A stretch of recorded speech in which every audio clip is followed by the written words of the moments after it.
dans le froid. Voilà. La salle n'est pas très réchauffée, mais j'étais certain que vos prises de parole allaient réchauffer l'ambiance de cette assemblée communale. Je vais procéder à l'appel des présents. Jean-Michel Gelessier est présent, Bernard Cacas, il est là, il est derrière, Véronique Dejeu, Chantal Rateau, Roger Bonin, Patricia Biswern, José César, Cécile Muller-Tinès. Alors Cécile devait être là, elle a un balle de dos qui lui est tombé dessus, voilà, elle était vraiment... Et elle a donné son pouvoir et d'excuser à Chantal Rateau. Elisabeth Rakowski, Noël Sulpice, Arlette Constant-Acoca, Gilbert Minelli, Pierre-Yves Ménégoz, Sophie Mirabel-Larocque, Annie Sonrier, Ghislain Gouala est absent excusé et il a donné le pouvoir à Sabine Lausanne. Voilà. Kamel Agoun, il est absent excusé et il a donné le pouvoir à Pierre-Yves Ménégoz. Sabine Lausanne, Christian Pilon, il est absent. Steve Egounletti, présent.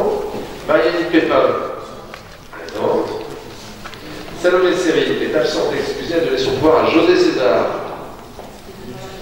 Pierre Marissal est absent excusé et a donné le pouvoir à Franck Amselem. Eric Raoult, on a reçu un petit mot de sa part, il est absent et donc excusé. Marjorie Morise, Montassar Charmy, présent. Stéphane Lapidus, qui nous a écrit pour dire qu'il n'était pas possible pour lui de se libérer, il est donc absent excusé. Franck Amselem, présent. Didier Belot, Claire Leperchec, Sonia Beaufremez, Jean-Marie Durand et Michel Barrière. Le quorum est atteint, nous pouvons donc ainsi délibérer. Le premier point à l'ordre du jour appelle la désignation du secrétaire de séance et donc je vais appeler Marianne Pépin. Voilà.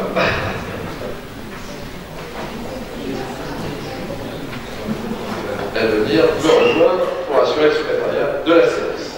Voilà, il en est ainsi décidé. Compte rendu des décisions prises dans le cadre de la délégation du maire, je vous rappelle que ce sont toujours les articles du Code général des collectivités territoriales, articles 21, 22, 22 et l'article 21, 22, 23. Je dois vous ajouter quelques éléments que l'administration avait omis de vous préciser, en particulier sur l'attribution des lots du marché de la piscine. Le nom des sociétés n'avait pas été indiqué. Il s'agit pour le lot 1 de l'entreprise Soreb, S-O-R-E-B, pour le lot 2 de la société DITER, D-I-T-E-R, pour le lot 3 de la société DITER, pour le lot 4 de la société CERTAC, S-E-R-T-A-C, pour le lot 5 de la société ProDesign, pour le lot 6 la société SRS et le lot 7 la société Feldis et Levio. Pour les lots concernant le chauffage et la ventilation, qui forment un lot, et le lot de l'électricité, nous devrions avoir, puisqu'ils ont été déclarés infructueux, eh bien, les réponses devraient arriver dernier délai demain. Il reste un lot qui a été déclaré infructueux, que nous n'avons pas relancé encore, concernant l'équipement spécifique de la piscine. Voilà, les matériels spécifiques à la piscine. Voilà, ce dossier avance bien, comme on est toujours dans les délais, ça c'est quand même plutôt une bonne chose, et on devrait, si les délais se tiennent jusqu'au bout, eh bien réouvrir la piscine en fin septembre, début octobre de l'année prochaine. Mais nous étions sur le compte rendu sommaire, pour le compte rendu des décisions prises par le maire. Si vous avez des questions là-dessus, n'hésitez pas, Madame Maurice. J'ai juste une petite question qui est de savoir pourquoi la piscine a été fermée au mois de septembre, si les travaux doivent commencer pour fin novembre, début décembre. Est-ce qu'on n'avait pas la possibilité de la fermer un peu plus tard pour qu'au moins les CM2 puissent avoir des cours de natation qui sont dans le programme du CM2? En fait, il fallait libérer la piscine. Donc on a gardé de l'eau pendant une dizaine de jours au mois de septembre parce qu'il y avait des contrôles spécifiques à faire sur la question de l'eau avant d'évacuer l'eau. Et puis il fallait libérer donc toutes les parties sous les gradins, voilà, tous les éléments. Donc ça a été réalisé par les services municipaux. Ça a pris quand même bien 3 semaines parce qu'il a fallu qu'on fasse notamment un tri, enfin, il y avait plein de choses à repositionner. On a aussi libéré l'ensemble des sous-sols d'un grand nombre d'objets qui étaient stockés là par les différentes équipes techniques depuis de nombreuses années. Et les études se font actuellement sur la question du désamiantage. Et là, il faut impérativement, quand on fait les tests de désamiantage, que la partie, évidemment, qui sera soumise aux travaux soit libérée. Voilà, et donc, c'est la raison pour laquelle on était obligé. J'avais posé aussi la question à l'adjoint chargé des sports et aux équipes pour savoir pourquoi nous étions obligés de libérer sitôt. Voilà, réponse est donnée. Est-ce qu'il y a d'autres questions sur cette délégation et sur les décisions prises? Je vous remercie. Approbation du procès-verbal de la séance précédente. Il s'agit du 14 septembre 2018. Est-ce que vous avez des questions, M. Absalem? Une notification qui est demandée par M. Salle en page 3. Dans son intervention à la 4e ligne, il est mentionné pour un pouvoir solidaire. Et M. Salle voulait parler de pouvoir, enfin a dit pour un pouvoir solitaire. Ah, bon, alors c'est une question de prononciation entre le T et le D. D'accord. Mais le pouvoir solidaire, c'est celui qu'on exerce nous, vous savez, forcément. Et il pensait que nous exercions un pouvoir solitaire, voilà, que j'exerçais un pouvoir solitaire. Et bien écoutez, il en sera ainsi décidé, nous modifierons selon les souhaits, en tout cas la volonté de la prononciation de M. Salle. Voilà. D'autres modifications? Pas d'autres modifications. Je soumets au vote le procès-verbal de la séance du 14 septembre 2018 qui est en faveur de ce procès-verbal. Voilà. Merci. Qui est contre? Qui s'abstient? Pas de refus de vote? Merci. Vos votes sont enregistrés. Nous allons passer donc au point 1.1. Organisation du recensement de la population campagne 2019.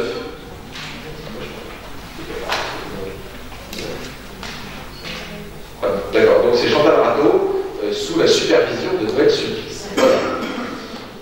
Alors. On n'a pas encore demandé de peser la surveillance. Voilà, mais le fait, elle va le faire. Voilà. Allez, on y va. Alors, comme vous le savez, le recensement est une compétence du maire depuis janvier 2004 dans les communes de plus de 10 000 habitants. Le recensement se fait en partenariat avec l'INSEE. Donc cette année, pour la mise en place de ce recensement, qui aura lieu entre le 17 janvier et le 23 février, 587 logements seront visités par 3 agents. Ça représente à peu près 8%, ça représente 8% des logements. Donc, ça va être organisé. Le budget global prévisionnel est de 4 497,54 €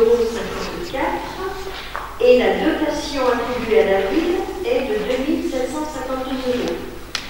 Alors, la répartition par logement enquêté, c'est 3,42 €. L'indemnité de fin de collecte est de 150 € par agent. Les frais de déplacement, 100 € par agent. La tournée de reconnaissance, 150 €. L'indemnité de classement et de numérotation des documents est de 80 €. Sachant que ces indemnités sont versées si l'intégralité du travail est effectuée. Ce recensement est sous la surveillance de 2 coordinateurs, un coordinateur principal et un coordinateur suppléant, qui toucheront respectivement 550 et 500 €. Voilà. Donc ce soir, c'est la mise en place, c'est d'accepter ces nouveaux tarifs, puisqu'on a un peu modifié les tarifs, sachant sachant que le personnel qui est dehors, enfin, sur le terrain, c'est beaucoup plus difficile que celui qui fait le travail à l'intérieur et pendant les heures de travail. Il y a une formation qui, elle, n'est pas rémunérée puisqu'elle est faite pendant les heures de travail. Voilà, je vous demande donc de voter ces indemnités. C'est clair. C'est vrai qu'on s'était aperçu quand même qu'il y avait un grand différentiel entre les agents qui étaient sur le terrain, en froid, dans la difficulté, et ceux qui étaient effectivement à distance, et donc voilà, par les moyens modernes de communication. S'il n'y a pas de questions, je vous propose de passer au vote pour cette libération. Qui est pour? Écoutez, je vous remercie, unanimité. Nous passons au point 1.2, réaffectation du produit des concessions funéraires. Voilà, c'est un sujet important parce que qu'à chaque conseil, on parle du cimetière, mais je veux dire qu'on peut se féliciter du travail réalisé par Chantal Rateau et par les équipes administratives, parce que je ne le dirai jamais assez, en 2014, si on n'avait pas réagi, aujourd'hui, nous ne pourrions pas être inhumés dans un cimetière de Nancy. Et donc tout ce travail de fond est en train de payer, et on peut aujourd'hui avoir la possibilité, encore pour de nombreuses années, enfin, voilà, mais le travail doit être réalisé encore. Nous avons mis en place un grand nombre de travaux de fond pour que nous puissions récupérer quelques sépultures chaque année et faire en sorte que les familles rincéennes puissent se recueillir sur la tombe de leurs défunts au Rincy. Voilà, la parole est à Chantal Rateau. En début d'année, le Conseil municipal avait voté pour que toutes le produit de la vente des concessions revienne au CCAS, alors qu'avant c'était partagé entre le CCAS et la caisse des écoles. Donc cette année, nous avons reçu toutes les recettes et on s'est aperçu que quand même c'était, actuellement, on n'est pas encore en fin d'année, on est à peu près à 40 000 € de recettes. Or, dans les cimetières, il y a énormément de travail à faire et je trouve qu'il est plus normal que l'on mette ces sommes dans les travaux à faire au cimetière. Puisque nous, notre budget, on le fait sans vraiment tenir compte de cette rentrée et que nous avons un budget qui est très équilibré et très simple. Donc, je vous demande qu'on rebascule en fait ces recettes sur l'avenir.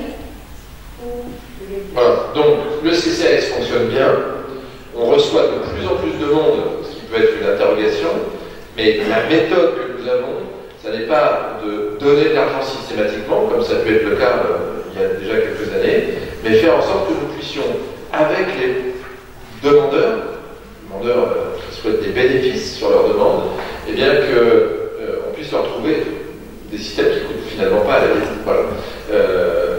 Je sais que notre ami conseiller municipal, M. Lapidus, disait, mais vous devez augmenter le budget de la partie sociale.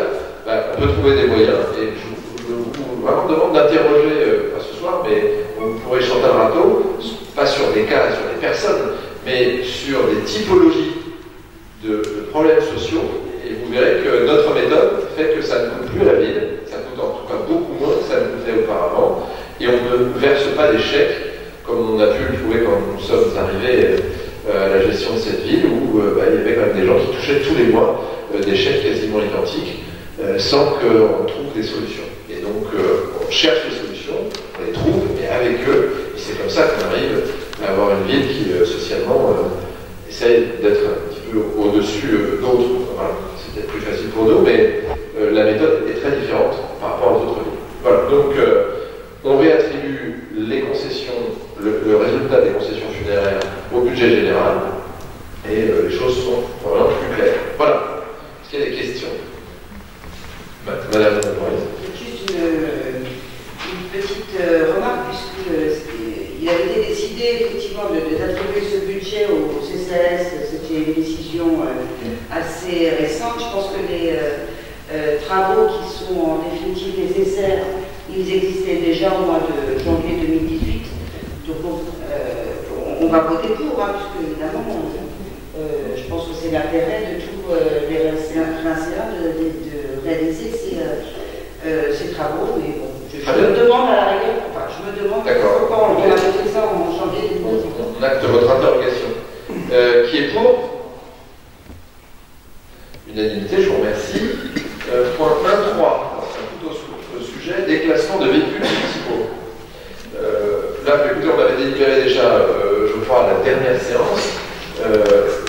J'ai souhaité que nous puissions déclasser le plus grand nombre de véhicules municipaux qui commençaient à avoir un âge certain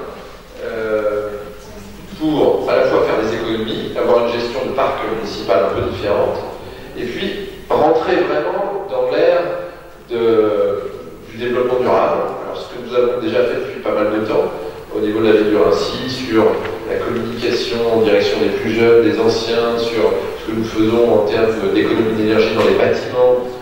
Voilà, les choses ont très largement changé. Sur le parc automobile, voilà, on a eu une petite réticence de la part de nos collaborateurs, puis on a pris cette décision, et là, il vous est proposé de déclasser deux véhicules.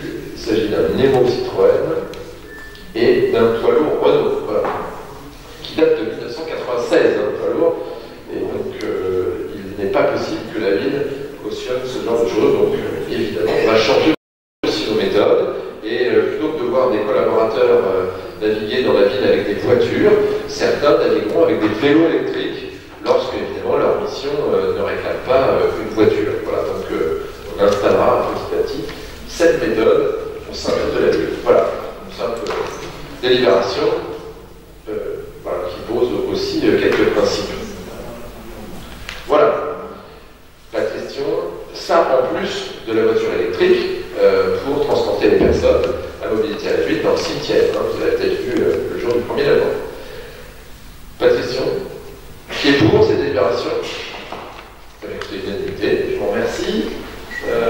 Approbation du principe de convention avec les copropriétaires de voies privées pour la prise en charge de l'entretien et de l'éclairage public. Alors là, c'est un sujet qui peut faire débat, et il serait tout à fait naturel qu'il fasse débat, mais nous souhaitons pouvoir instituer une commission plurielle, avec évidemment la majorité, les oppositions, qui nous permettent de rédiger une convention type visant à pouvoir intervenir sur des sujets qui seront définis.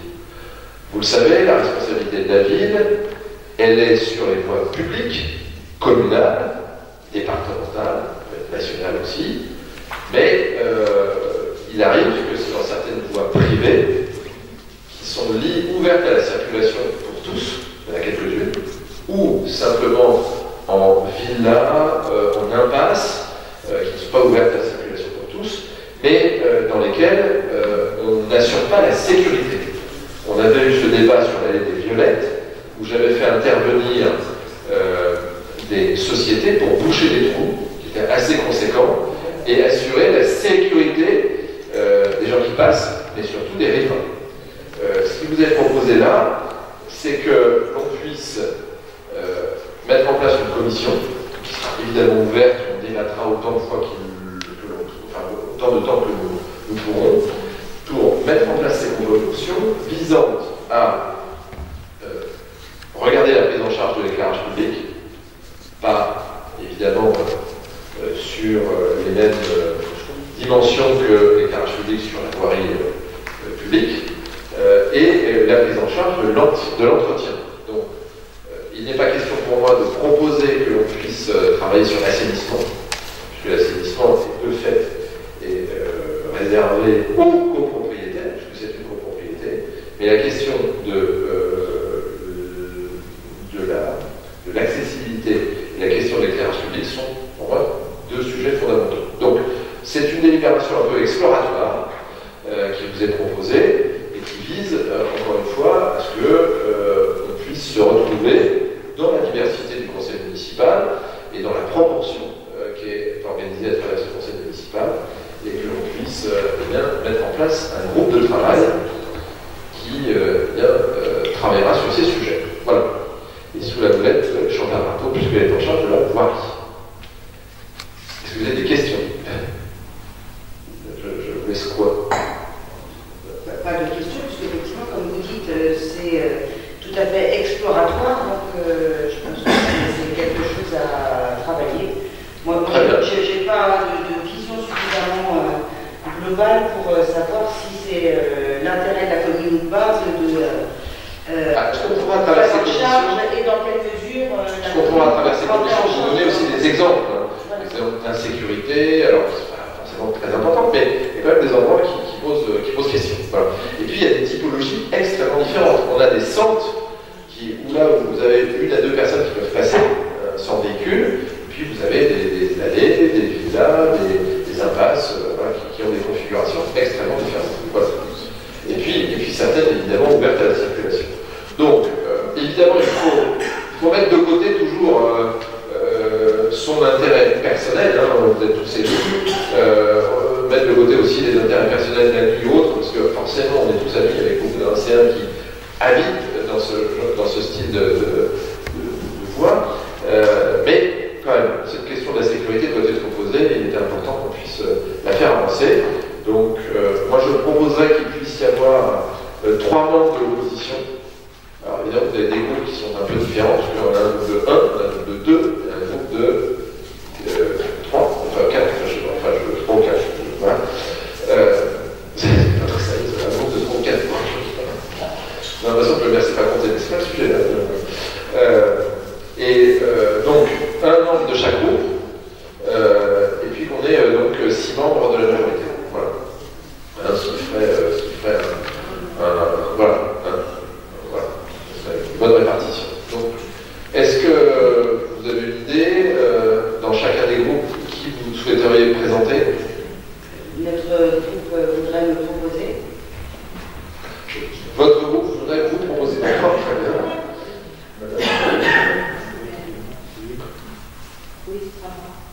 Sonia Beaufournet. Très bien. On ne pose pas la question à M. Lapidus, mais je pense qu'il acceptera de se présenter lui-même. Et dans la majorité, en fait, on avait. Voilà, donc. Alors. Oui, ou se faire représenter, enfin, voilà, mais vraiment, parce qu'on veut, c'est faire avancer le dossier. Voilà, c'est ça le sujet.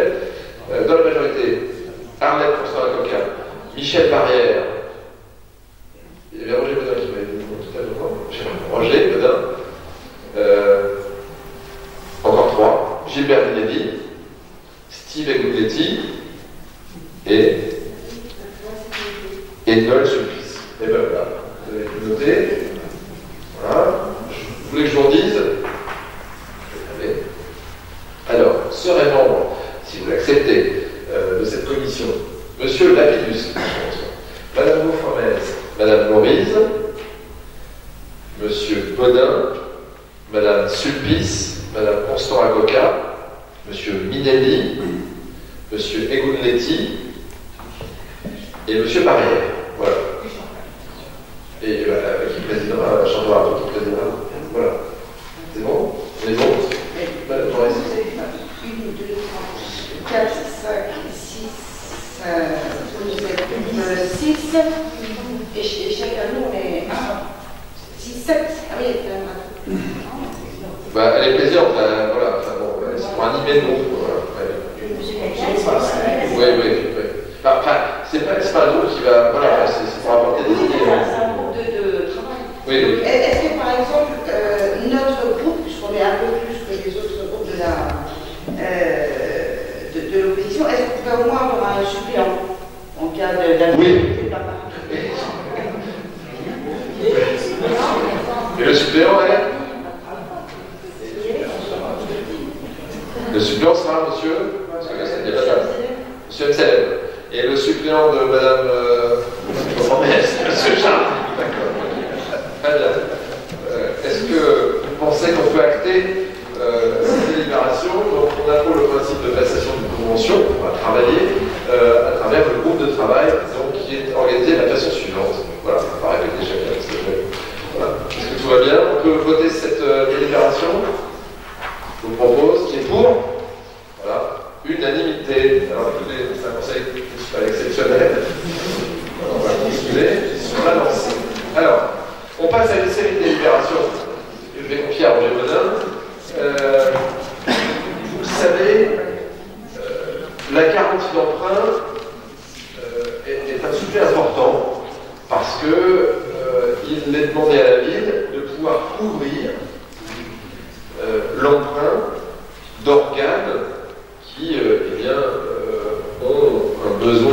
évident d'investissement. Il s'agit là de garanties d'emprunt très spécifiques et qui sont abordées par Roger. Ces garanties d'emprunt entrent dans la catégorie des engagements hors bilan, parce qu'une collectivité peut accorder sa caution à une personne morale de droit public ou privé pour faciliter la réalisation d'opérations d'intérêt public. Le fait de bénéficier d'une garantie d'emprunt facilite l'accès au crédit des bénéficiaires de la garantie et donc ouvre des droits à ceux qui interviennent. S'agissant de personnes privées, les garanties d'emprunt sont encadrées par 3 règles prudentielles cumulatives visant à limiter les risques. Le plafonnement pour la collectivité, le plafonnement par bénéficiaire et la division du risque. Très clairement, ces ratios prudentiels ne s'appliquent pas aux garanties d'emprunt accordées aux opérations en lien avec du logement aidé. Donc ça, déjà, ça me donne quelques... Et quant à la situation du Rincy, il y a eu 25 emprunts qui ont été garantis de 1983 à 2015. Alors on est remonté de 1983 parce que c'était la première année que j'ai été élu. Voilà. Le détail des garanties d'emprunt se trouve au budget préventif. Et le ratio de la ville, c'est 5,81%. Donc on reste, malgré tout, même si on n'a pas à fournir d'éléments d'explication sur la partie des logements aidés, eh bien on est sur un ratio de 5,81%. Voilà. Si vous voulez des chiffres, le total des annuités déjà garanties à échoir dans l'exercice est de 680 000 euros, ça fait 20 centimes, et l'annuité nette de la dette de l'exercice est de 596 000 euros. Voilà, donc on est sur une recette réelle de fonctionnement au niveau du budget de 22 132 000, donc vous faites le ratio et on retombe sur les 5,81%. Je voulais vous donner ces quelques éléments avant que Roger n'intervienne sur chacune des garanties d'emprunt et la légitimité de celle-ci. Voilà. Je laisse la parole à Roger Baudin. Merci, monsieur le maire. Ce soir, en effet, nous proposons à votre vote 5 délibérations qui ont trait au logement conventionné.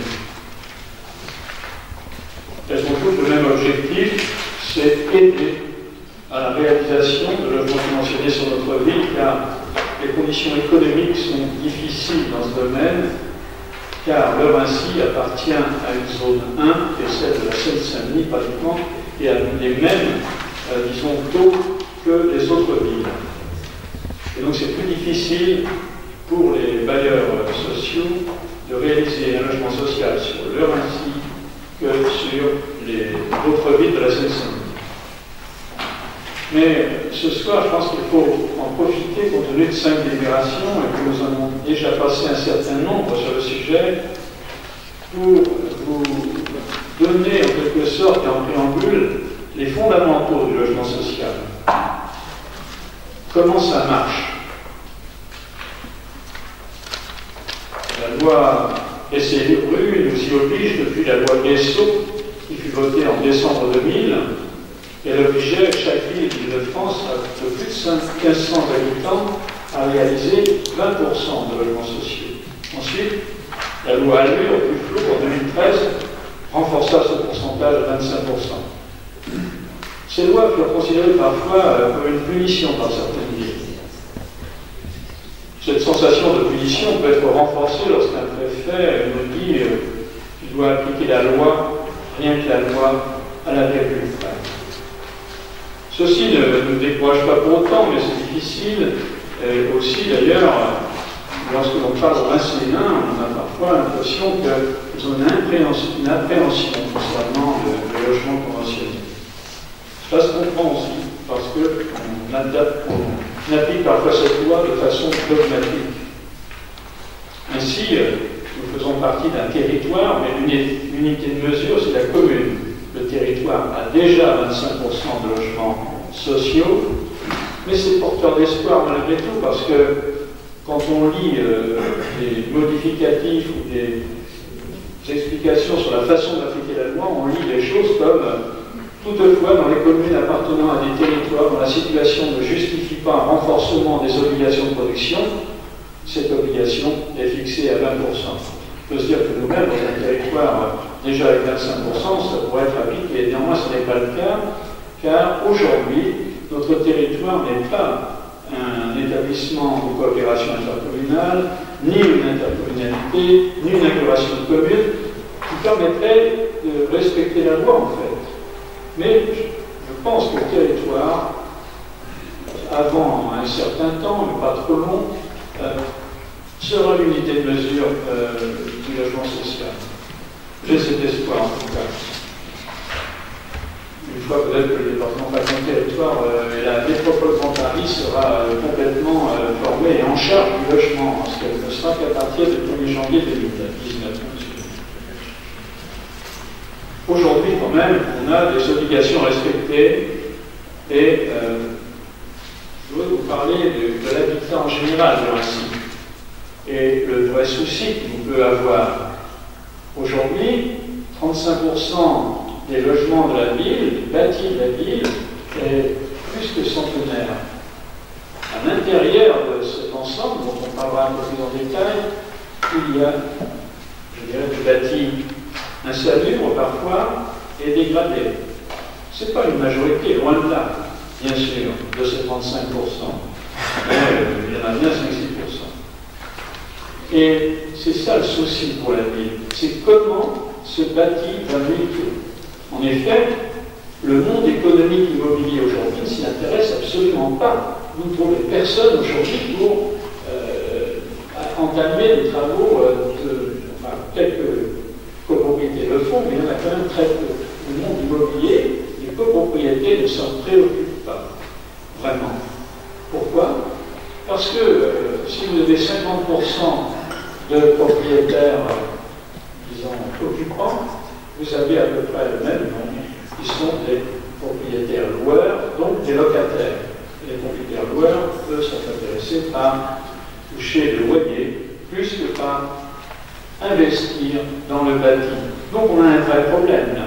On le voit d'ailleurs dans certaines villes, je ne vais pas prendre par exemple monsieur le maire de Marseille, où les bâtiments sont effondrés, mais je comprends le maire dans la défense qu'il prend quand on voit les difficultés que nous avons avec l'État, avec l'Agence régionale de santé, avec quiconque pour avancer et avoir des arrêtés de péril ou avoir des choses de genre, et le tribunal aussi.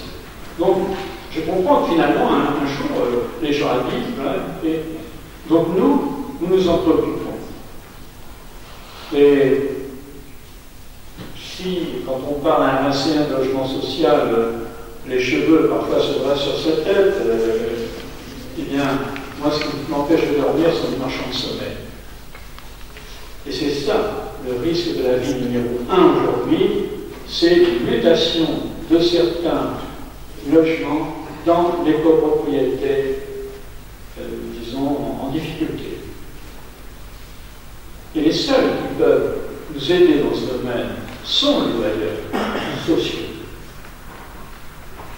Prenez des immeubles pas forcément trop dégradés, mais disons, qui ont la peine à vivre et à s'entretenir. Eh bien, on doit trouver des moyens et des outils qu'on a mis en place.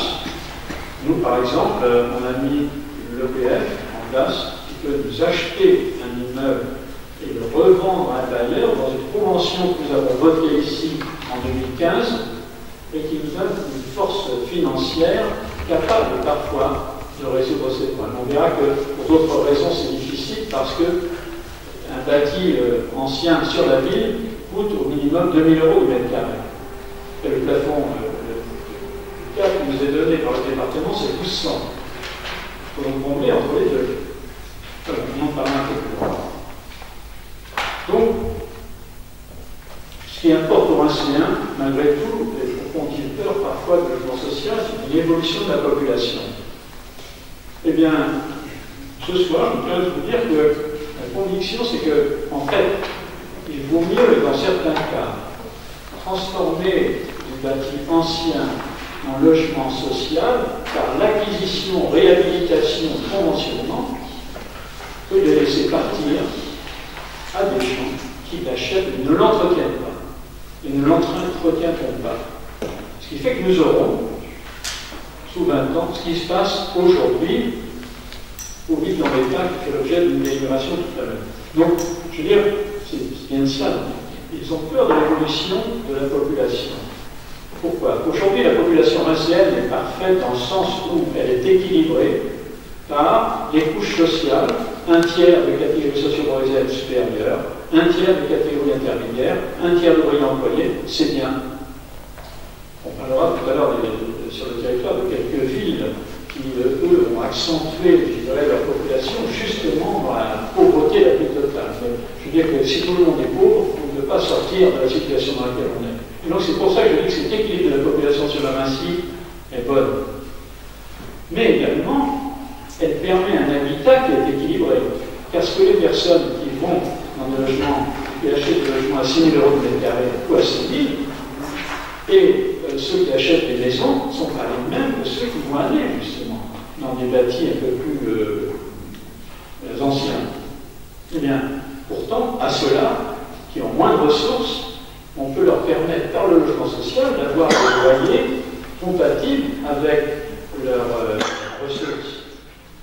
Car le fait des marchands de sommeil, c'est justement de mettre des loyers très forts dans du bâti ancien.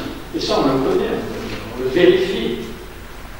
Et donc, il semble préférable de les transformer dans ce qu'ils sont, des logements sociaux, de fait, de les transformer en logements sociaux réels. C'est ça l'objectif de la ville. On a du bâti ancien qui est de bonne qualité souvent, mal entretenu, donc tendance à dégueuler. Voilà ce que je voulais dire pour bien comprendre que faire du logement social ne doit pas faire peur aux gens. Au contraire, il faut communiquer sur le sujet, que c'est ce qui permet de maintenir un équilibre de population grâce à un équilibre de l'habitat. Car vous savez, si vous avez un tiers de la population catégorie socio-professionnelle supérieure, ils sont souvent dans des pavillons, par le temps. D'autres sont dans des résidences, etc. On voit que la nature de la population et ses ressources est très liée à son habitat. Mais nous, il nous faut toujours conserver de l'habitat qui ne soit pas indigne ni indécent. C'est ça l'objectif.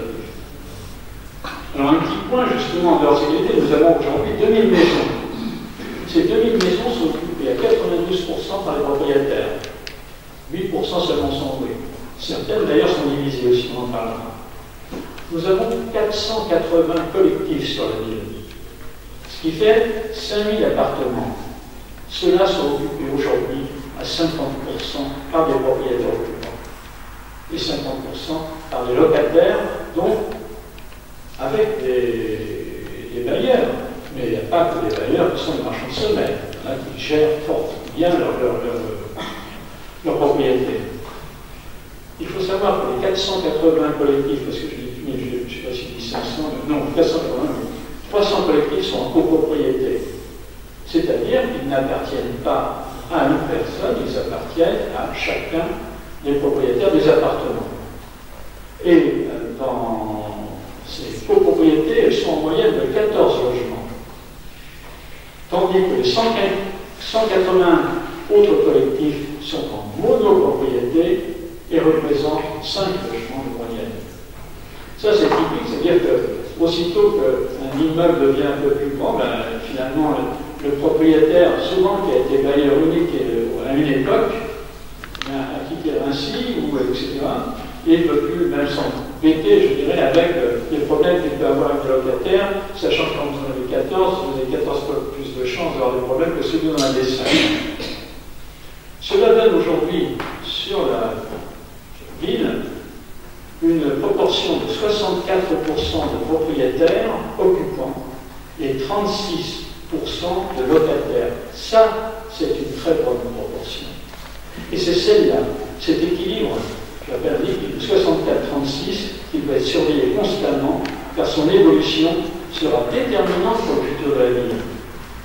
Chaque année, nous avons en moyenne 300 à 350 sessions avec des DIA. Donc, ça bouge.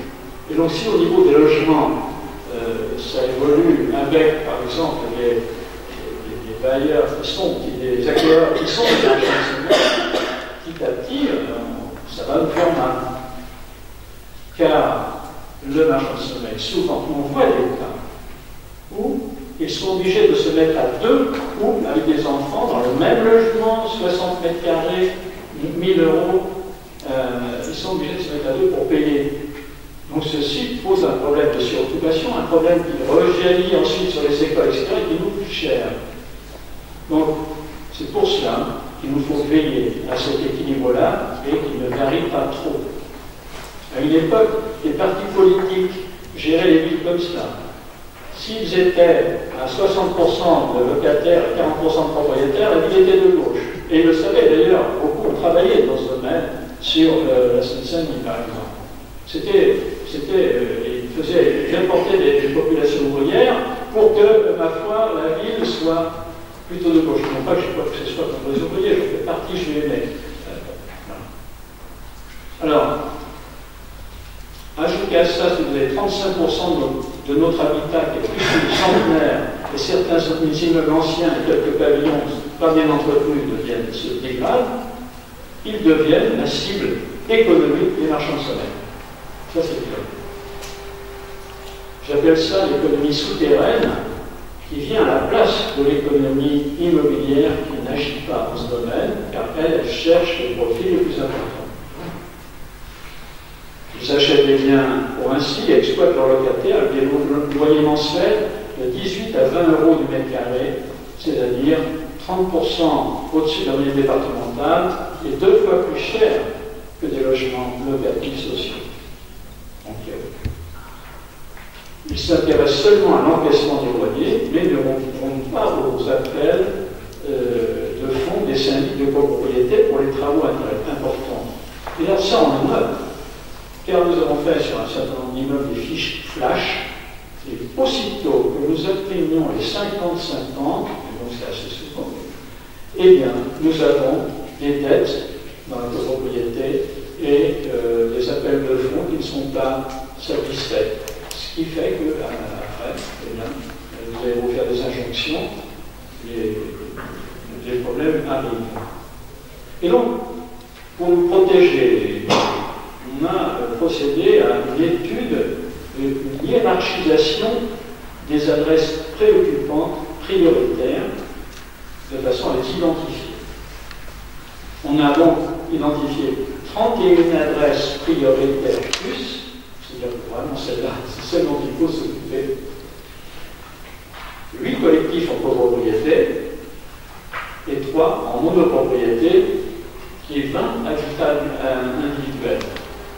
Car là aussi, les marchands de sommeil se sont mis sur certains pavillons pour les découper en petites unités, en petits logements. C'est pourquoi nous avons fait, monsieur le maire, nous avons voté en juin une délibération pour que les personnes maintenant fassent un permis de diviser communément de travaux. Parce qu'avant que vous ameniez chez eux, vous voyez des tas de sable, des trucs, etc. Et dit, mais qu'est-ce que vous faites? On aménage. Et vous n'aviez pas le droit de rentrer sans l'autorisation du propriétaire. Là, nous aurons ce droit pour voir les travaux qui sont faits, s'ils sont conformes. Et de toute façon, ils auront à déposer une demande de division. Également pour les permis de louer. Aujourd'hui, on voit des gens, ils arrivent même à mettre leur logement en squat pour qui touchent les loyers par ailleurs. Il y a des trucs comme ça qui se développent et sont des exercices qui existent sur notre ville aussi, mais à un niveau faible par rapport à d'autres villes qui sont devenues celles que l'on connaît, que ce soit Verviers ou ailleurs, vous avez bientôt le feu qui se met, etc. C'est ça qu'il faut le prendre à la racine. Donc nous allons maintenant travailler sur cette adresse, c'est avec un bureau qui s'appelle Solia, qui traite ce genre de choses, qui est compétent dans ce domaine, pour limiter le phénomène. Donc ces outils font partie de notre arsenal, en quelque sorte, pour travailler, mais de même que certains bailleurs sociaux. Car on travaille avec des partenaires. Pourquoi? Parce que quand vous travaillez avec un partenaire, enfin, celui-ci peut vous faire des mini-machines, pas des grosses, mais surtout, vous savez qu'il gère bien les logements sociaux. C'est-à-dire qu'il va lui-même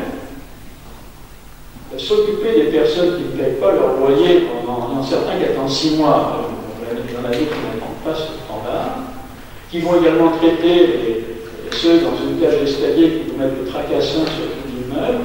Ils travaillent. Nous prenons des partenaires de ce genre. D'abord au niveau de la gestion. Ensuite, c'est au niveau de l'entretien, la gestion à ce moment-là du bâti, et nous avons des partenaires privilégiés.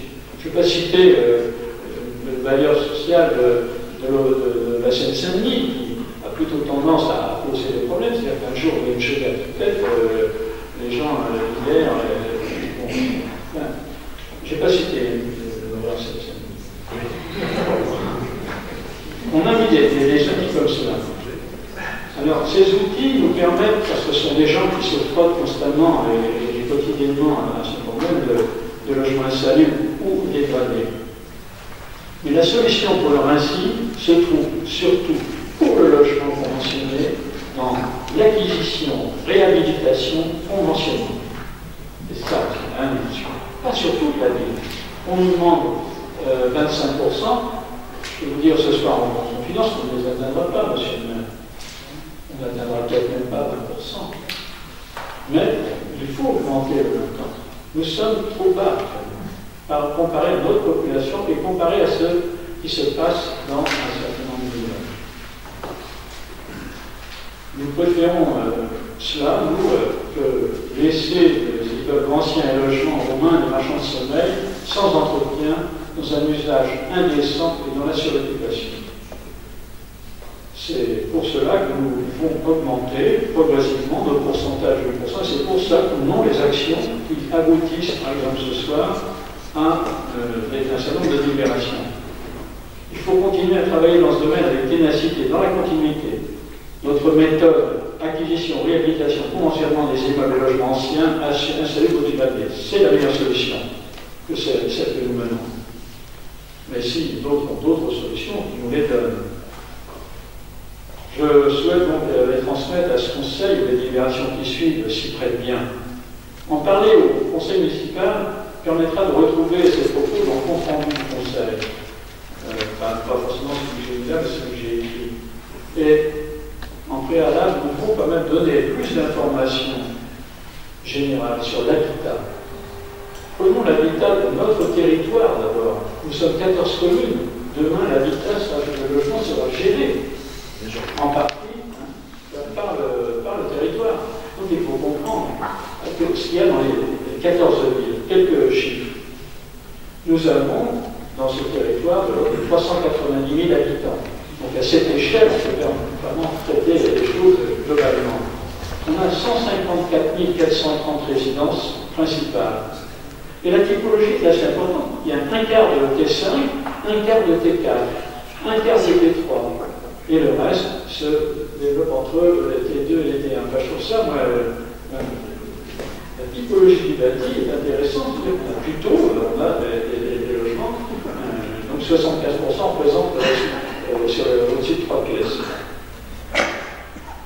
On a 39 000 LLS, soit 24% 80. Non, on est au 5, au 25 aujourd'hui, parce que ça c'était voilà un an. Ces logements ont donc une typologie. Alors ça sont les logements des logements sociaux sont de même typologie que le privé. Mais le loyer n'est pas le même. Un PLAI, parce qu'on divise les logements sociaux en 3 catégories. Le PLAI, c'est un logement qu'on appelle d'insertion. C'est fait pour les plus bas revenus et les derniers déciles. On dira de quoi il s'agit tout à l'heure. Le loyer moyen est de 5,65 € du mètre carré. Le PLUS, plan le prêt locatif et usage social, représente 6,36 € du mètre carré, hors charge bien entendu. Le PLS, 10,15 € du mètre carré, pour ainsi le loyer de ces logements conventionnés, et en général de 1 à 2 € supérieurs à cela. Donc, en moyenne, nous avons sur le territoire 8 à 9 demandes de logement social pour une attribution, 67% des demandeurs gagnent moins de 1 000 € par mois, 34% sont des demandeurs isolés, 26% des familles monoparentales et 77% demandent des T1, T2, T3. Et 40% des logements sociaux sont à plus de 1500 mètres d'une gare. C'est vraiment pas assez. Tout ça, c'est un peu difficile. Maintenant, parlons de l'habitat sur le Raincy. Pour une population d'environ 14 600 habitants, la préfecture décomptait sur notre ville 6 686 logements. Ça en fait un peu plus. 2024 maisons, 4 662 appartements. Tout à l'heure, j'ai revenu un peu. Quelques infos sur la ville, sur notre population. Notre taux de pauvreté est de 14,3%. Il faut bien comprendre ça, que le monde a une population pauvre. Nous sommes, malgré ça, le 12e du département sur 14. Donc on est bien placé. Le premier, c'est Clichy, 61% de taux de pauvreté. C'est tout à l'heure, sans être de raison, ces villes-là, moi je les ai vues depuis 75, ou avant, mais on les a vues cultiver, la pauvreté, attirer, faire du PLAI en masse, etc. Et on voit aujourd'hui ce que ça donne. Parce que c'est ça qu'il faut voir, c'est que ces gens-là qui ont poussé la pauvreté, aujourd'hui, ils sont dans des situations difficiles. Mais là, il y a des responsabilités à prendre. Alors, qu'est-ce que c'est que la pauvreté? D'ailleurs, je vais vous le dire, elle correspond à un revenu pour une personne de 9 000 € par an ou 780 € par mois par unité de compte. Qu'est-ce que c'est qu'une unité de compte? Ça nous permet de déterminer la pauvreté d'un foyer. Par exemple, et c'est sous les règles de l'OCDE. Unité de comptable pour le premier à deux de du ménage, c'est 0,5 lycée, unité de compte. Donc, imaginons une famille de 4 personnes, 2 adultes permet à 2 enfants.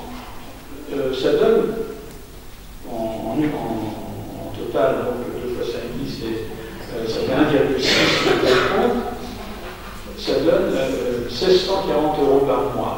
C'est-à-dire qu'en dessous, vous êtes considéré comme pauvre, ça fait partie des 14,2%. Donc tout ça aussi, c'est calculé, c'est maîtrisé.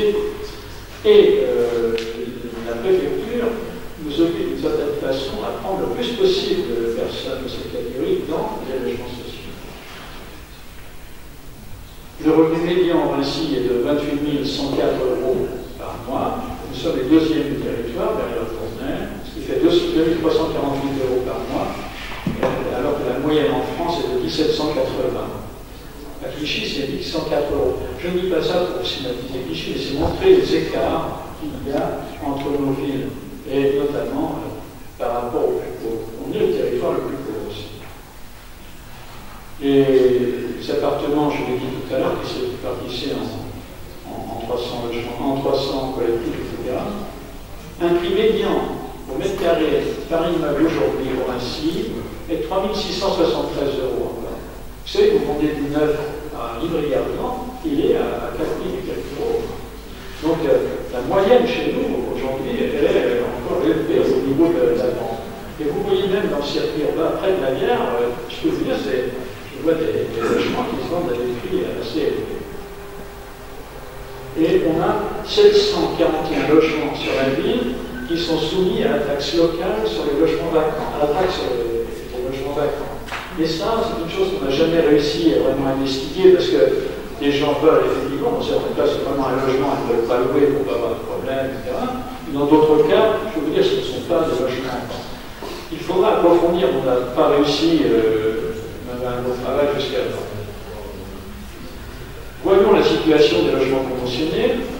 Aujourd'hui, au 1er janvier 2007, en tout cas, nous avions 534 logements sociaux en fonction. Selon la loi SRU, il nous en reste 1138 à faire. Mais à une époque, au tout début de la loi Guesson, on en avait 900 à faire. Maintenant, on a fait 534, on en a 138 encore à faire. Mais bon. Les gosses qui se répartissent, on l'a dit tout à l'heure, en logement qualitatif, je ne vais pas répéter les loyers. Le taux de rotation dans nos logements conventionnés, il est de 10%. Bon, il est de 7% en moyenne sur le territoire. Ce qui est pas mal, vraiment, on a une rotation. 17% des logements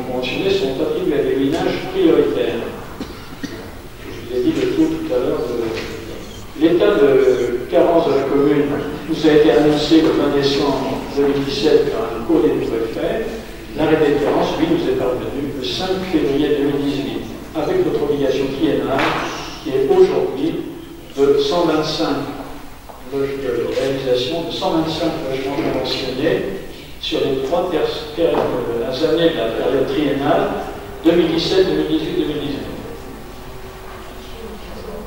Roger, c'est une explication pour les 5 prochaines délibérations. Oui, non, mais je sais, je pense qu'il faut. C'est important de remettre en perspective le sujet. Il faut être quand même plus long sur ce système parce que pour qu'on arrive à diffuser, qu'on n'ait plus peur du logement social, donc on a besoin pour régler un certain nombre de cas. Et je pense que pour qu'on puisse, je dirais, valider des délibérations de ce type sans à chaque fois qu'il y ait des flux de vie. Et ça, les personnes ne pourront pas ignorer ce qui est ici. Bien sûr. Alors, je voulais dire aussi, le dernier point qui est important, c'est que le financement de logements conventionnés est un point clé. Pourquoi? Parce que justement, nous appartenons à une zone 1 qui est celle de la Seine-Saint-Denis. Mais je vais montrer avec des bailleurs qui ont tous le même financement. Leurs fonds propres, bien sûr, de 10 à 15%, les aides que leur statut de bailleur social leur donne, les emprunts aux zéro réduit, le financement reçu du collecteur de 1% patronal, la Action Logement, etc., etc. Les loyers aussi. C'est une ressource aussi, puisqu'ils remboursent les emprunts sur 40 années dans la plupart des cas.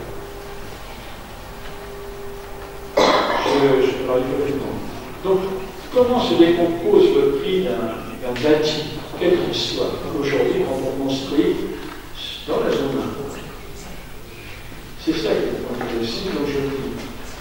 Il varie de 2400 € au mètre carré. Je parle d'un élément qui vient d'être construit au mètre carré. Il faut 2400 € au mètre carré à 3000 € au mètre carré pour un logement en collectif neuf. La différence entre ces limites vient de la valeur du foncier. Il représente en général à 10 à 25% du coût global. Le coût foncier, c'est celui que vous mettez dans le prix du mètre carré que vous allez réaliser. Et donc, ça fait à peu près une variation pour le coût du foncier de 250 € à 750 € du mètre carré. Chez notre commune, il est de 600 € à 900 € du mètre carré. Donc, il est largement au-dessus des 250 ou 300. Et la différence, il faut bien la trouver quelque part. C'est pour ça que nous votons, dans certains cas, des subventions de surcharge foncière. Ça, c'est très important. Également, les plafonds de l'État. C'est ça le vrai problème. C'est-à-dire que quand vous voulez faire, par exemple, l'acquisition, réhabilitation, cautionnement dans le bâti ancien, la charge immobilière de référence en zone 1 est 1300 € du mètre carré. C'est-à-dire que, alors je vous ai dit tout à l'heure qu'on achetait ces immeubles aujourd'hui en tendance basse à 3000 € du mètre carré, même si c'est du bâti ancien. Comment voulez-vous après acquérir ces immeubles et les transformer en logements sociaux? C'est ça la difficulté. Et l'État ne vous aide pas plus. Pourquoi sommes-nous en zone 1? Et c'est ça où, quand vous êtes travaillé dans un domaine, ça vous rend furieux un peu de voir comment l'État ne vous écoute pas. L'État vous pénalise. Et c'est ça, mais bon, c'est pas le moment. Allez-y, Roger. Donc, mais ces acquisitions, on l'a fait, on l'a fait sur 55 bis boulevard de l'Ouest. On l'a fait, on le fait sur 29 de l'État. Et derrière, et on a versé une surcharge foncière pour la zone ici. C'est pour ça que je vais écouter l'info. Car quand vous versez une subvention de surcharge foncière, l'État est contraint de verser minimum la même chose. Elle se calcule, cette subvention. Mais donc, et c'est pour ça que nous votons assez tôt la subvention de surcharge foncière, car ça donne d'ailleurs la possibilité de demander aussitôt à l'État de lui verser une subvention, généralement même qui peut être plus forte, elle doit être équivalente au minimum. Et ça permet de combler l'espace de prix dont on parlait tout à l'heure. Voilà. Pour nous, c'est sûrement la meilleure solution pour Vinci, car nous ne créons pas de nouveaux logements. Car sinon, quand vous faites 100 logements sociaux, l'année suivante, vous pouvez faire 25 de plus. D'où le but qui s'éloigne à chaque fois. Et quand nous faisons 30% de logements accession, c'est à peine compenser ce que vous devez parce que l'année suivante, tac, ça veut tomber. Bon. Tout ça, ça montre que c'est très difficile de progresser dans le domaine. En conclusion de tout cela, il vient, j'espère avoir expliqué suffisamment, mais c'est pas sûr. Mais au moins ce sera écrit plus que discuté. On va passer, si vous permettez, aux présentations des cas de délibération. Oui, on va faire ensemble. Elles sont différentes toutes, mais je vais donner, oui, effectivement, la présentation. On a, la première concerne un programme de 357 à la résistance. C'est une promotion privée dans laquelle, de 34 logements, dans laquelle il fallait donc réaliser 30%, c'est-à-dire 10 logements conventionnés. La ville, pour chacune des conventions qui est ici, a une part réservataire de garantie par une convention. Si certains mais elle n'est pas encore signée parce qu'il faut d'abord voter pour que les patrons des sociétés puissent les signer. Mais si vous souhaitez, on peut déjà vous donner copie des conventions. Donc, on a une convention qui nous réserve là, pour le programme du 357, 2 logements. Le bailleur, c'est le 3F, l'emprunt à la caisse de dépôt est le 903 000 €.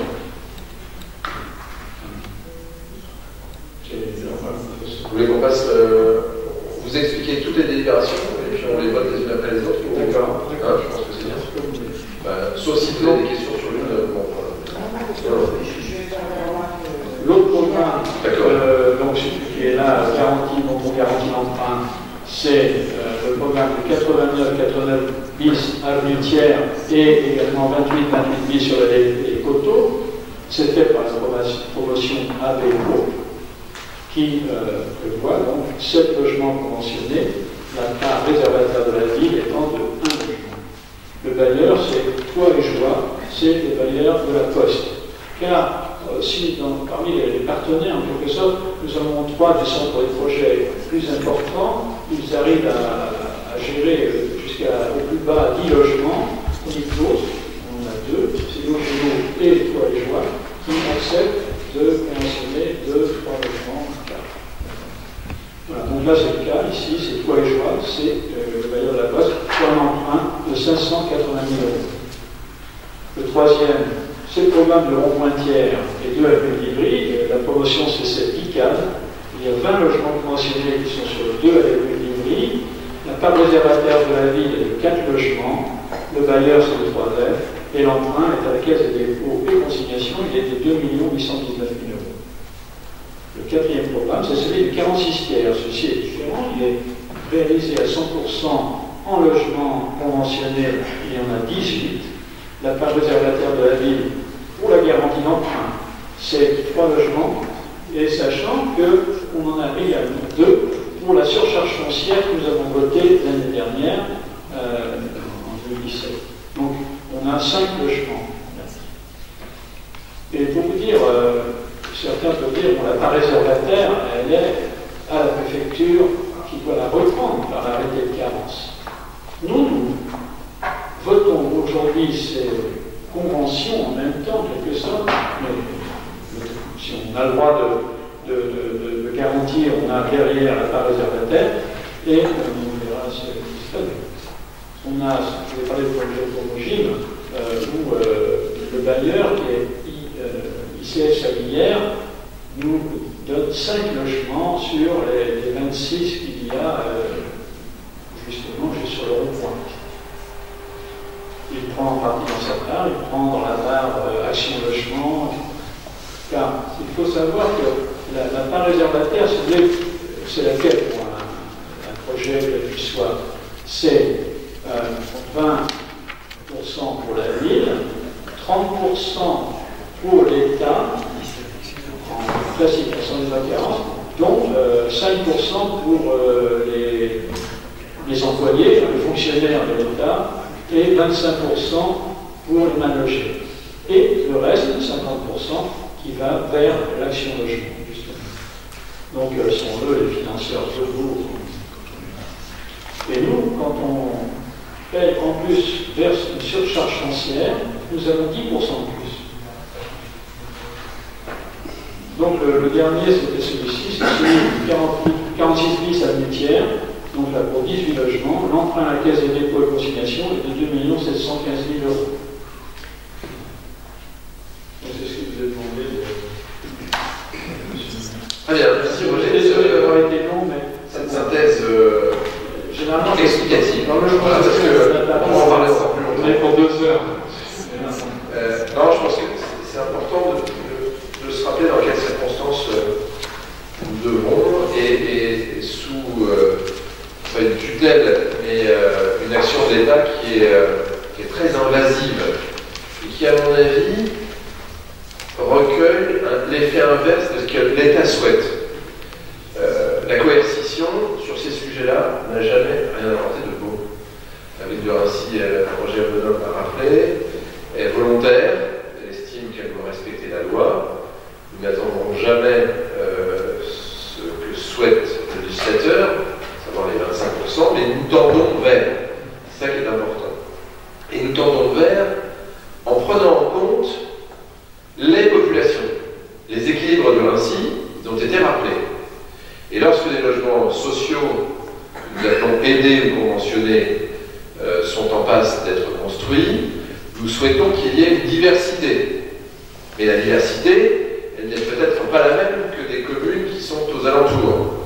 La diversité, ce sont pouvoir accueillir des célibataires, pouvoir accueillir des familles monoparentales, pouvoir accueillir des familles avec un nombre différent d'enfants, pouvoir accueillir des personnes âgées, pouvoir accueillir des habitants qui ont des métiers dans le privé, qui sont auto-entrepreneurs, qui peuvent être fonctionnaires. C'est cette diversité-là que nous souhaitons.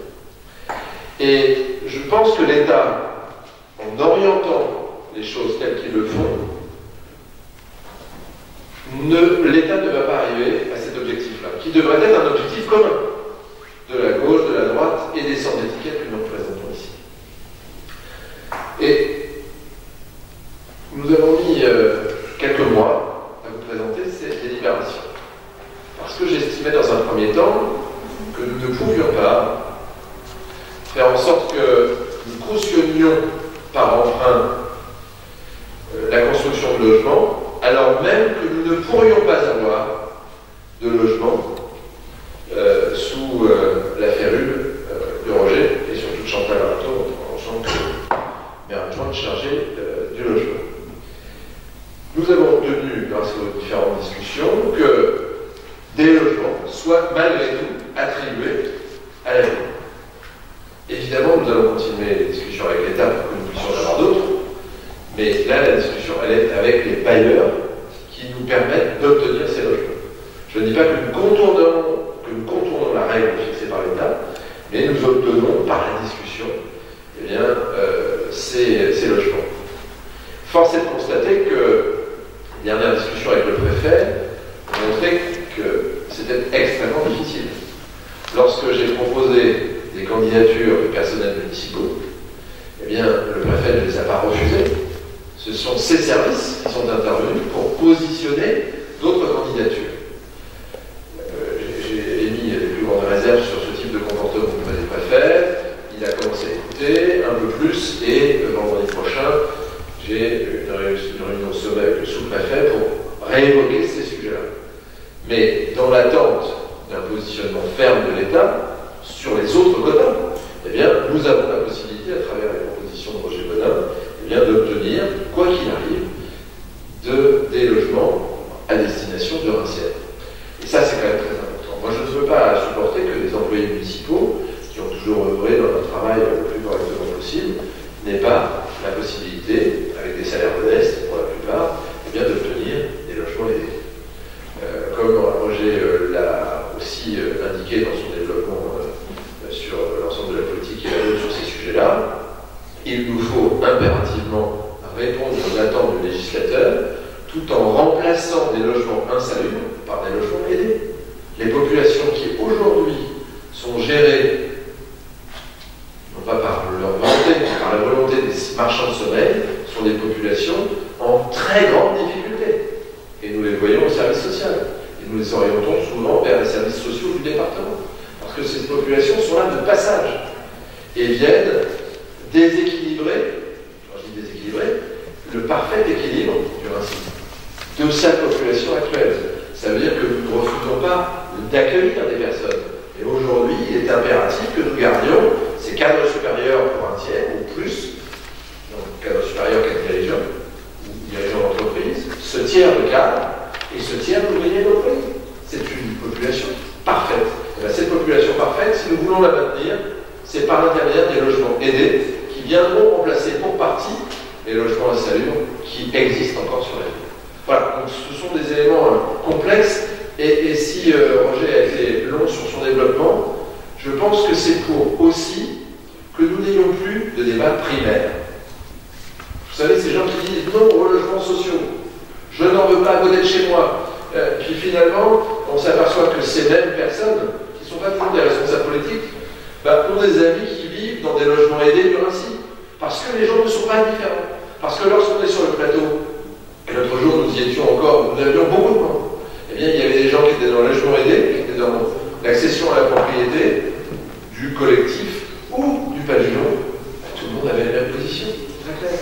Donc ne ramenons pas un sujet qui doit être traité de façon primaire par les plus primaires de nos responsables. Je pense qu'il faut reprendre de la hauteur, c'était très Roger, je vous remercie, pour que nous puissions bien comprendre la raison de ces délibérations. Ça, c'est vraiment fondamental. Et vraiment, bon, on sait que c'est facile de tweeter, c'est facile de se livrer sur Facebook en émettant malheureusement quelquefois des critiques quand même qui sont très curieuses et pas toujours politiques, encore une fois, de citoyens qui disent voilà, moi je suis contre les logements sociaux, ou alors moi je suis pour des raisons qui ne sont pas étayées et qui montrent combien beaucoup n'ont pas compris cet enchaînement administratif, politique et financier qui fait que dans notre pays, le logement aidé, le logement conventionné est un sujet extrêmement difficile à comprendre. Donc, l'explication de Roger est évidemment importante parce qu'il fallait, du plus haut jusqu'au plus bas, comprendre la légitimité de ce que nous proposons à travers ces délibérations. Voilà, il était important aussi de rappeler l'ensemble de ces éléments. Mais vous avez peut-être des questions. Madame Lambert.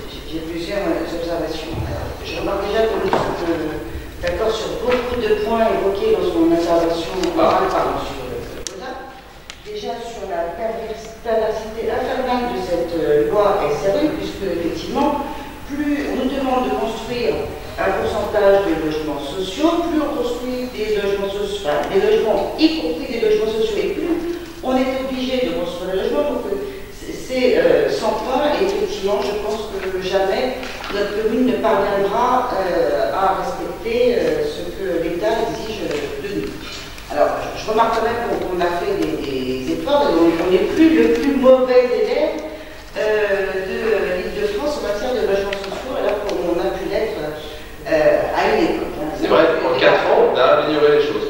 Alors, non, mais je vous poserai une question à ce sujet-là. Alors, je suis aussi d'accord avec M. Baudin sur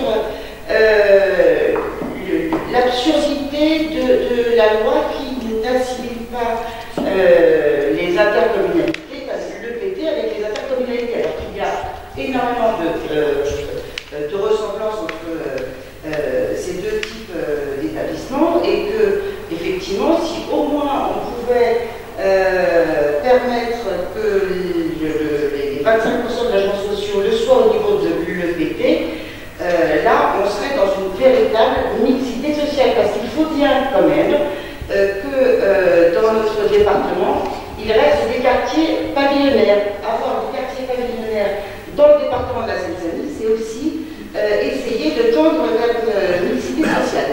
Alors ça m'a fait penser à quelque chose, alors je crois que sur votre compte fonctionnaire, parce que je crois savoir que vous avez récemment été promu comme responsable, alors je me trompe peut-être, d'une sorte de lobbying de la SNCF au niveau européen. C'est ce que j'ai vu sur Internet. Alors peut-être que vos nouvelles compétences pourraient peut-être suggérer à l'EPT de vous donner une mission particulière, de faire du lobbying auprès de l'État pour que nous de nos représentants nationaux sur le département, pour que enfin l'EPT puisse être assimilé au niveau des logements sociaux à une intercommunalité, parce qu'il n'y a vraiment aucune raison.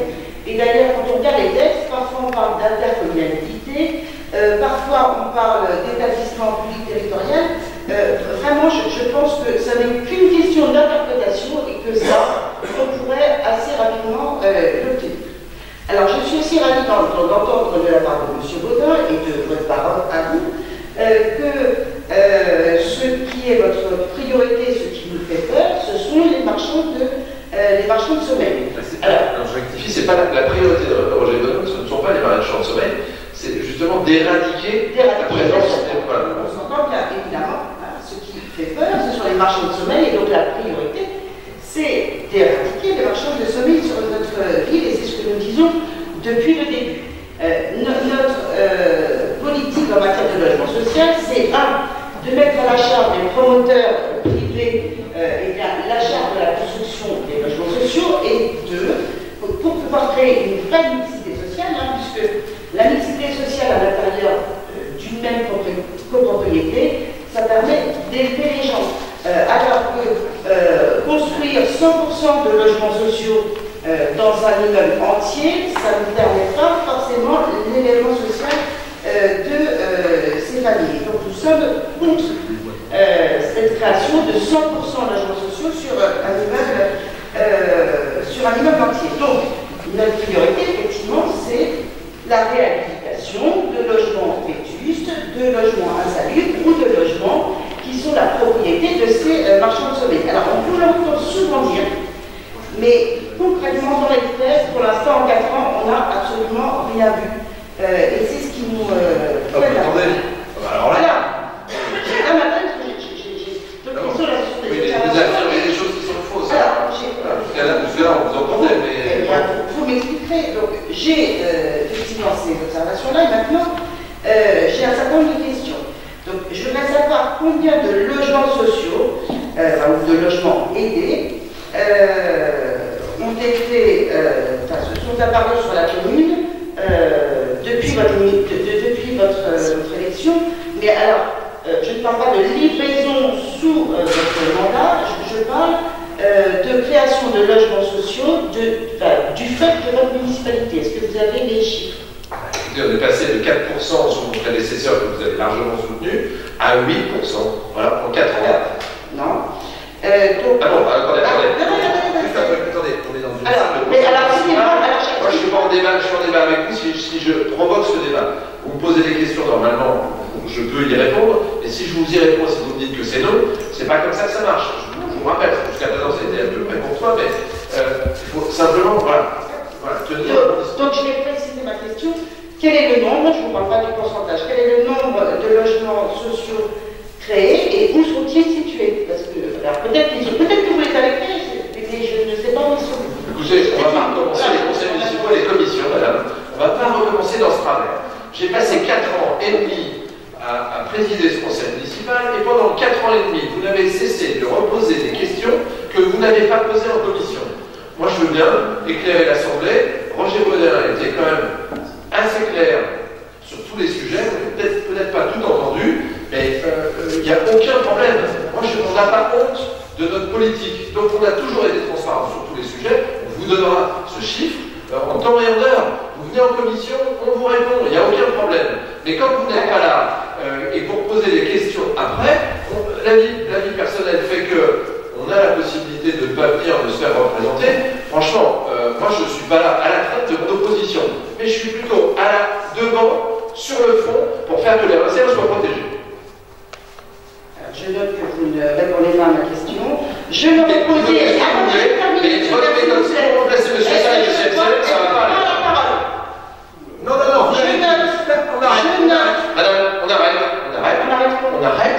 Vous ne vous exprimez pas comme ça au conseil municipal. C'est tout. Parce que vous venez de faire. Écoutez, je ne vais pas vous répéter ce que vous venez de dire. Ça s'est bien passé, vous haussez le ton, ça y est, vous êtes parti et vous provoquez. On est dans un débat normal. Moi, je trouve que Roger Baudin a eu parfaitement raison. Et vous savez ce que mon premier adjoint m'a écrit? Roger est très précis, et en étant précis, ça va provoquer à l'opposition des questions les plus primaires possibles. Eh bien, on y est. Vous êtes dedans. Voilà. Alors même qu'on est là pour vous informer sur tout, on est parti de haut, en redescendant sur tous les sujets, pour expliquer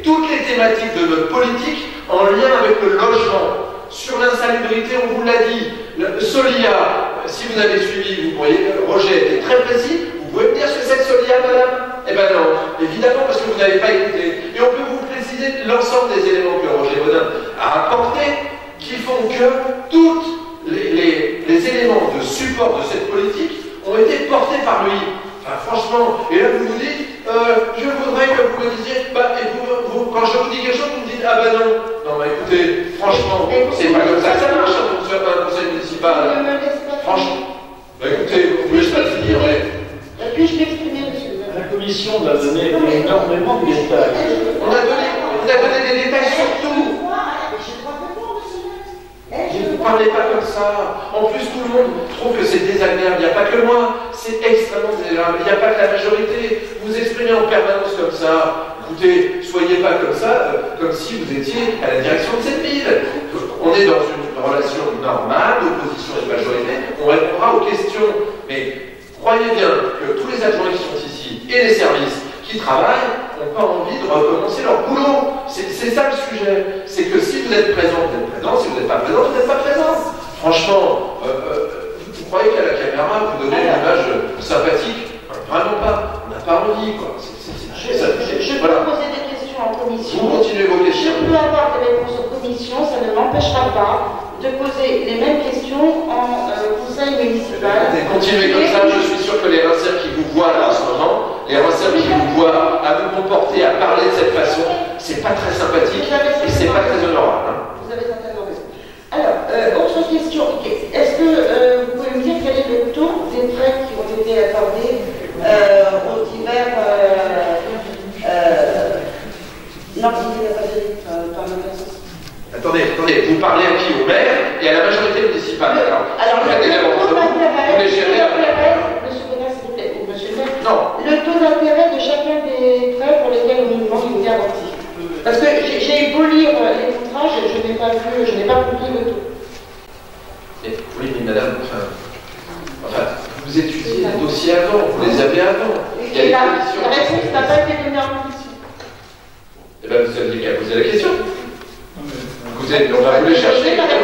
On va vous les chercher, évidemment. Mais attendez, j'ai l'impression que c'est toujours ce jeu la majorité, et le maire en particulier, évidemment, bon, c'est votre jeu politique permanent, vous savez, c'est de casser. Mais ça ne sert à rien de faire ça. On va vous y répondre, on est transparent sur tout. Quand vous voulez quelque chose sur un dossier municipal, on vous le donne. On ne peut pas faire autrement. Voilà. Les taux, on va vous service. Bon, c'est dans les contrats. Écoutez, on prend votre question, on va aller regarder vos autres questions. Roger, le nombre de logements aidés qui ont été validés par l'État depuis le début du mandat. Dans la mesure où effectivement le préfet, le 14 décembre 2017, a supprimé le droit de réservation de la ville, je voudrais comprendre quel est l'intérêt pour notre commune d'accorder ces garanties d'emprunt. Vous nous dites que vous avez réussi à obtenir... Vous avez rien dit, madame. Je suis désolé. Non, vous dites quelque chose. Vous nous dites, monsieur le maire, que vous avez réussi... Madame, vous êtes en train de me dire... L'attribution de logements à commune de la part des bailleurs sociaux. Bon, j'en prends note. Est-ce que vous avez un engagement écrit des bailleurs sociaux pour cette réservation d'attribution? Je veux dire, ça vous embête, hein, qu'on ait réussi ça. Ça vous embête. Ça vous embête, madame. Je vous demande. Ça vous embête, madame. Ça vous embête. J'en serais ravie. Arrêtez. Ça vous embête. Arrêtez d'éteindre le micro, monsieur le maire, s'il vous plaît. Attendez, c'est vous qui changez le conseil. Alors, vous n'avez plus la parole, madame. C'est terminé. Vous pouvez l'acter, c'est terminé, vous pouvez partir. Voilà. Parce que vous bloquez le conseil municipal. Vous n'avez plus la parole, madame. Vous n'avez plus la parole. Voilà. Comme ça, vous pourrez faire vos tweets et vos Facebook. Il n'y a aucun problème. Voilà. Vous êtes un dictateur, vous êtes pire que votre prédécesseur. Eh bien, écoutez, ça c'est drôle. Ça sera acté au conseil municipal. C'est parfait, monsieur MCM. Allez faire vos tweets et vos Facebook. Allez faire vos tweets et vos Facebook dehors. Voilà. Vous ne connaissez pas la réponse à une question. Allez dehors, monsieur. Parce que vous voulez partir. Allez-y. Faites vos foot. Je vous le redis, vous êtes un dictateur. Très bien. Eh bien, écoutez, ça sera enregistré comme tel. Et si vous voulez, vous pouvez le dire à la caméra. Voilà. Bon, c'est parfait. Écoutez, de toute façon, toutes les questions, on y répond, vous le savez bien. Et je ne vois pas pourquoi, en permanence, on vient chercher ce type de choses. Le nombre de logements aidés qui ont été construits, on l'a, on le donne, tous les tableaux. Je me souviens d'une commission sociale, une commission habitat et grands projets, où nous avons donné tous les éléments. La question qui est posée, elle est dans le dossier ici. Bien sûr, bien sûr, bien sûr. Voilà. Bon. Et donc, on donnera par écrit à tout le conseil municipal la page et les éléments, et évidemment, voilà. Je pense que notre proposition, ça les arrange, puisqu'ils n'arrivent pas à compulser et à traiter les dossiers, ils ne comprennent rien. Voilà. Le sujet est là. Je rappelle une chose, c'est que oui, le préfet a repris le droit d'attribution. Je l'ai jamais caché. Enfin écoutez, on est transparent. Le préfet, voilà. Et nous avons négocié avec les bailleurs pour pouvoir obtenir ces logements et avoir les attributions. Enfin, c'est simple. Donc il y a 2 quotas et le préfet ne peut pas reprendre l'attribution de ces logements, des logements qui ont été cités par Roger Bodin. C'est assez simple. Et les conventions sont dans le dossier.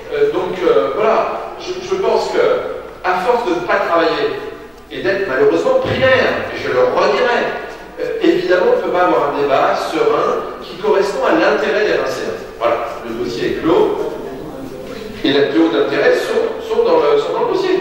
Voilà. Bon. Voilà. Écoutez, voilà, hein, c'est clos, et on donnera le nombre de logements aidés, on n'en a pas honte, puisqu'on est passé de 4 à 8%. Et j'entends dire à l'opposition que finalement on est plutôt bien placé maintenant en Ile-de-France. Bien placé en termes de bons élèves, ça ne veut pas dire qu'on en a fait partout. Et vous savez que notre politique, c'est de faire des logements aidés en nombre restreint sur des parcelles bien déterminées pour faire qu'on n'ait pas des populations, s'il y avait un risque, qui viendraient en trop grand nombre sur certains sites. Très clairement, je peux vous dire que la présence de Roger Bodin sur les parties techniques en particulier, la présence de Chantal Rado, c'est quand même 2 réunions par semaine. On est sur un logement qu'on est en train de récupérer, qui n'est sur aucun quota et qui va être attribué à un membre du personnel municipal. Tout ça, on ne va pas le crier sur les toits. Ce travail de fond, il est fait. Maintenant, si on veut faire de la politique politicienne, c'est-à-dire en fait de bas niveau, j'avais envie de dire de caniveau, on peut le faire, mais pas nous en tout cas. Ça peut être préservé, et malheureusement, c'est des républicains. Et je pense qu'ils sont totalement indignes de ce qu'est ce grand parti politique français. Voilà. Ça, je le redis, il y a plein de partis politiques honorables et qui peuvent faire des choses. Mais alors, avoir des représentants comme cela, voilà. Et ça, je pense que c'est inadmissible, d'ailleurs, qu'il y ait des positionnements qui soient différents du parti politique qu'ils représentent. Mais ça les rend. S'il n'y a pas d'autres questions, on va passer au vote sur ces délibérations. Délibération 2.1. Il s'agit de la garantie d'emprunt accordée à IFNVR 3F pour le programme 357 à de la résistance, qui est tout. Ah, pardon, Madame Propromesse. Le comportement de Bernard Mistral et de Chantal Salem dans la commission d'Angers, c'était certain que ça se passerait comme ça. Bon, d'accord. Bon. Et il avait dit que, voilà, c'est ça, il prévoit, voilà. Moi, vous savez, pas mal branché, Roger, pendant la commission, mardi. Roger, ils t'ont pas mal branché, mardi. Ah bah oui, on les essaye de... Bon. Et vous savez, à la limite, ça peut être acceptable. Et ce que je n'accepte pas, c'est d'avoir un comportement indigne dans les commémorations. Alors ça, c'est vrai, ça me fait... Alors, voilà, je prends beaucoup de hauteur, je trouve ça insupportable. C'est pas parce que le maire s'appelle Genestier, que ce soit Genestier ou un autre. On est là pour commémorer le 11 novembre 1918. Et quand on parle au moment du recueillement, quand on parle au moment de la Marseillaise, quand on essaie de perturber l'ensemble de cette manifestation, je trouve ça honteux. Et là, vraiment, vous voyez, on atteint des sommets, c'est de l'irrespect, et ça devrait... C'est pas respecter les populations qui ont voté pour. Voilà. Garantie d'emprunt 2.1, qui est pour. Garantie d'emprunt, la délibération 2.2, accordée à Toit et Joie pour le programme du 89 bis à Blutière et 28 bis à l'Écoto. C'est le même programme, c'est un petit programme. Je rappelle d'ailleurs que nous avons réussi à faire qu'il y ait 2 kinésithérapeutes, on n'est pas sur les logements aidés, et une infirmière. Là aussi, on a une inquiétude permanente sur même si nous ne sommes pas dans un désert médical au Vinci, et fort heureusement, on sait que avec le départ à la retraite de certaines professions médicales, on pourrait avoir certains risques. Et donc d'avoir 2 kinés nouveaux et une infirmière, eh bien c'est une très bonne nouvelle. Qui est pour cette garantie d'emprunt? Qui est contre? Pas d'abstention non plus. Garantie d'emprunt accordée à l'Union immobilière 3F pour le programme situé à Rond-Point-Thiers.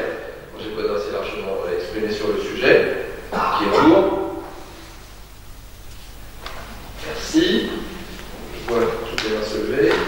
Point 2.4. Garantie d'emprunt accordée à l'Union immobilière 3F pour le programme situé au 46 bis à Thiers. Même chose. Qui est pour? Je vous remercie. Attribution à l'UMR 3e de subvention de surcharge foncière pour la réalisation d'un immeuble de 10 logements pour 8 allées Gambetta. Je pense qu'il faut peut-être donner quelques explications complémentaires. Oui, monsieur le maire. Bientôt, on peut l'espérer, nous pourrons finaliser une longue histoire de l'immeuble du 8 allées Gambetta. Cet immeuble qui a été construit vers 1870 est de qualité médiocre et a été peu entretenu. Il a fait l'objet de plusieurs arrêtés de péril. Mais moi, ce calendrier-là m'a fait impressionnant parce qu'il montre bien comment on passe en 1998 d'un arrêté de péril préconisant des travaux à 2008 où, en juillet, on voit, en décembre, on va faire un arrêté de péril imminent avec, dans la foulée, évacuation des occupants. Et c'était juste avant Noël. Et ça a vraiment été terrible parce que les gens ont vraiment souffert. Parce que dans ces logements-là, vous avez déjà des locataires qui ont des aides sociales de fait.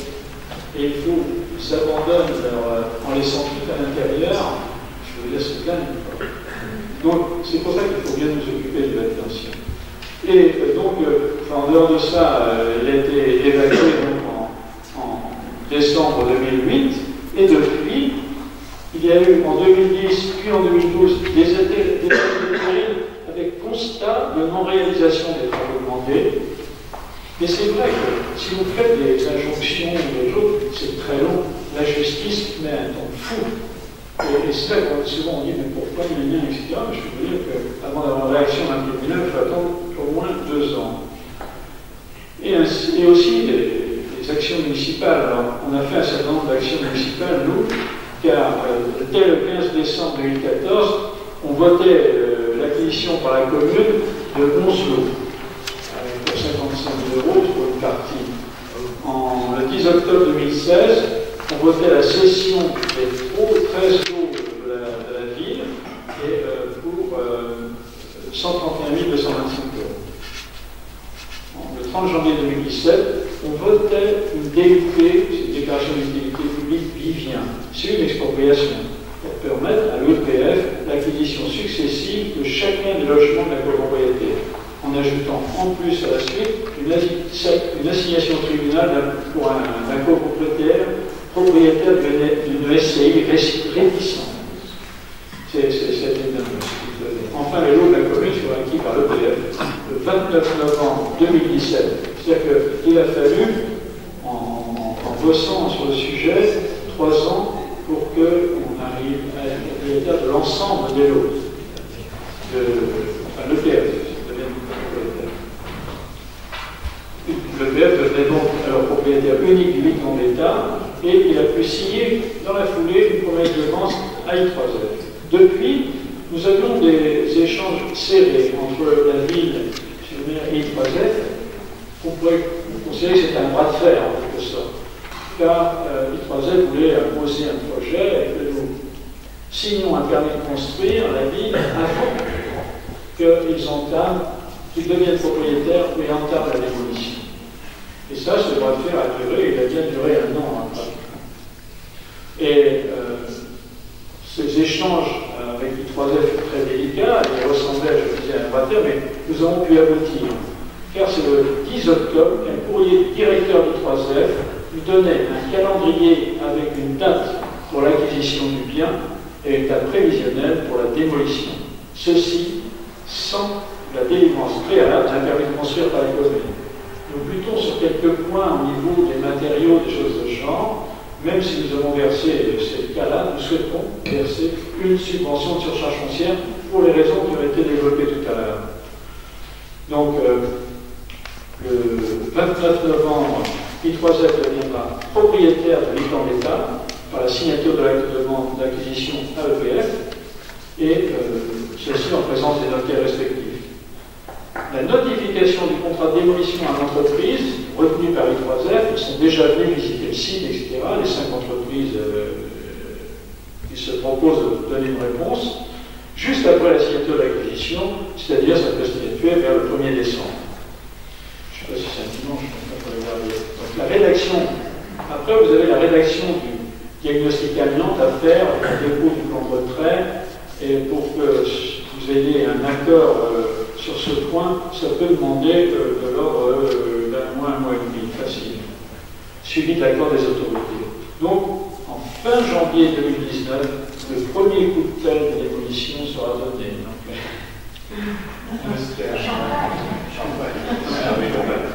Mais rappelons que le permis de démolir a été affiché sur le site en 2016 et qu'il n'a pas fait l'objet de recours. Donc, ça fait un moment qu'il était là. Et on veille bien au moment de la démolition aux voisins. Hein, ça, on en a parlé ensemble sur le mur, notamment mitoyen, avec la propriété qui est à gauche, oui, sur le boulevard de l'Ouest. Là, il y a eu une réunion sur place avec I3F, etc. Ouais. Et le propriétaire de cette maison est satisfait, disons, de ce qui lui est proposé et promis. Hein. Parce que ça aussi, c'est bien. On veille à ce que les voisins ne soient pas pénalisés malgré tout, même si quelque part. Alors, nous proposons là, dans cette délibération d'autoriser la ville à verser une subvention de surcharge foncière de 110 000 €, qui pourra être abondée par l'État du même montant comme dans la plupart des cas. Ces versements, le permettent de résoudre l'équation économique du coût du foncier qui est plus élevé au principe des autres villes, et ça, on l'a expliqué tout à l'heure abondamment.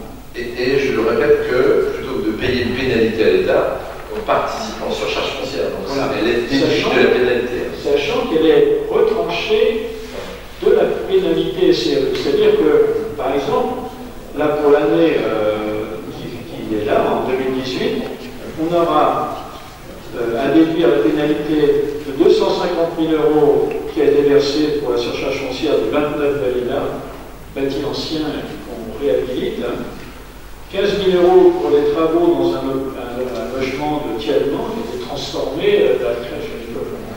Hein, plus 110 000 € ce soir, on pourra retirer les 825 000 € que nous payons, donc 375 000 €. Ça pourrait être plus, mais il ne faut pas non plus, c'est déjà pas mal. C'est-à-dire que cet argent-là, de toute façon, il nous serait retiré. C'est ça la vacherie de cette pénalité SRE, c'est que. Donc, on peut dire qu'en conclusion, c'est le type d'opération vraiment qui nous a demandé un boulot monstre, et dont les vrais soucis ont commencé en 1998, se sont aggravés en 2008 par l'évacuation de ces occupants à Noël. L'affaire fait reprise en main par la ville, nous, en mi-2014, pour aboutir, après les efforts menés pendant 54 mois, au point où nous sommes. Ces efforts qui sont allés pour les logements d'acquisition, d'expropriation, de la loi Vivien, d'assignation tribunale pour démolition et des embûches de toutes sortes, notre ville va donc enfin aboutir à la démolition d'un bâtiment devenu ruine qui sera remplacé par un immeuble neuf de 10 logements. Verser à l'I3F une subvention de surcharge foncière de 110 000 € qui sera déduite de la pénalité SRU que nous versons chaque année à l'État, et en échange, dans 2 ans, voire 10 logements occupés par des familles, dont 3 seront ACM, 2 par la garantie que l'on donnera, et 1 par la surcharge foncière que nous proposons de verser ici. Voilà, c'est véritablement une vraie gestion de perte de ferme. Il n'y a pas de problème, parce que, non, c'est vrai, c'est... Alors, il reste un sujet, quand même, qui a été évidemment travaillé, c'est l'acceptation du permis de construire, où pour l'instant, nous ne sommes toujours pas d'accord sur le projet qui est présenté, parce qu'il y a quelques éléments sur lesquels il faut qu'il y ait une évolution de la part de l'I3F. Alors, là, au niveau du permis de construire, eux l'ont déposé déjà le 24 mai 2018. C'est vrai, ça date. Mais il a fait l'objet d'un incomplet. C'est-à-dire qu'on trouve toujours une pièce qui manque, Et là, elles étaient véritables. Et ils ont envoyé, ça c'était le 11 juin, on a fait l'incomplet. Le 11 septembre, ils nous ont envoyé les pièces pour compléter, donc c'est un nouveau dépôt en quelque sorte. Mais là, il a fait l'objet d'un incomplet numéro 2. Mais bon, c'est pas pour les taquiner, mais enfin, vraiment, il manquait des choses. Par exemple, la justification de pas devant le sous, etc., des choses. Et là, à ce jour, ils n'ont pas déposé les pièces complémentaires manquantes. Ce qui veut dire que nous sommes certains, parce qu'à partir du moment où il est déposé, il y aura 4 mois de délai pour un nouveau permis, que l'attribution du PC tombera forcément après la démolition. C'est ce que nous souhaitons. Bien que I3F est un partenaire finalement, mais bon, des changements de direction, des changements d'habitude, c'est pas aussi bien que quand le directeur de la construction est avancé. Ouais. Bon, je crois que l'Assemblée est suffisamment éclairée, hein, on est resté suffisamment longtemps, je pense, hein, vraiment. Quand je dis suffisamment, c'est-à-dire pas trop, parce que ce sont des sujets importants qui sont des sujets particuliers dans le Vinci, mais qui révèlent notre volonté de vouloir être très précis et de faire que l'insertion soit la meilleure et surtout que nous puissions obtenir le meilleur pour Vinci. Mais que des efforts en sont capables. Oui, c'est vrai. Un peu de travail, ouais. Je remercie tous ceux qui... Merci Roger. Merci vous avez également participé. Tout à fait. Un travail de mammouth, qui est Roger. Voilà, on tient d'un là. Qui est pour cette délibération? Merci, unanimité. Voilà. Je vais passer la parole à Michel Barrière pour l'approbation du montant définitif du fonds de compensation des charges territoriales pour le financement des charges transférées à l'EPT Grand Paris Grand Est.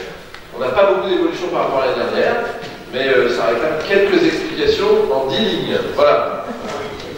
Bon, effectivement, à partir du rapport de l'EPT qui est livré, qui tient à 7 pages, qui couvre les 14 communes, quand on évacue tout ce qui dépend de Vinci, ça commence à se concentrer beaucoup, et puis ensuite on arrive à quelques chiffres qui sont très simples à expliquer.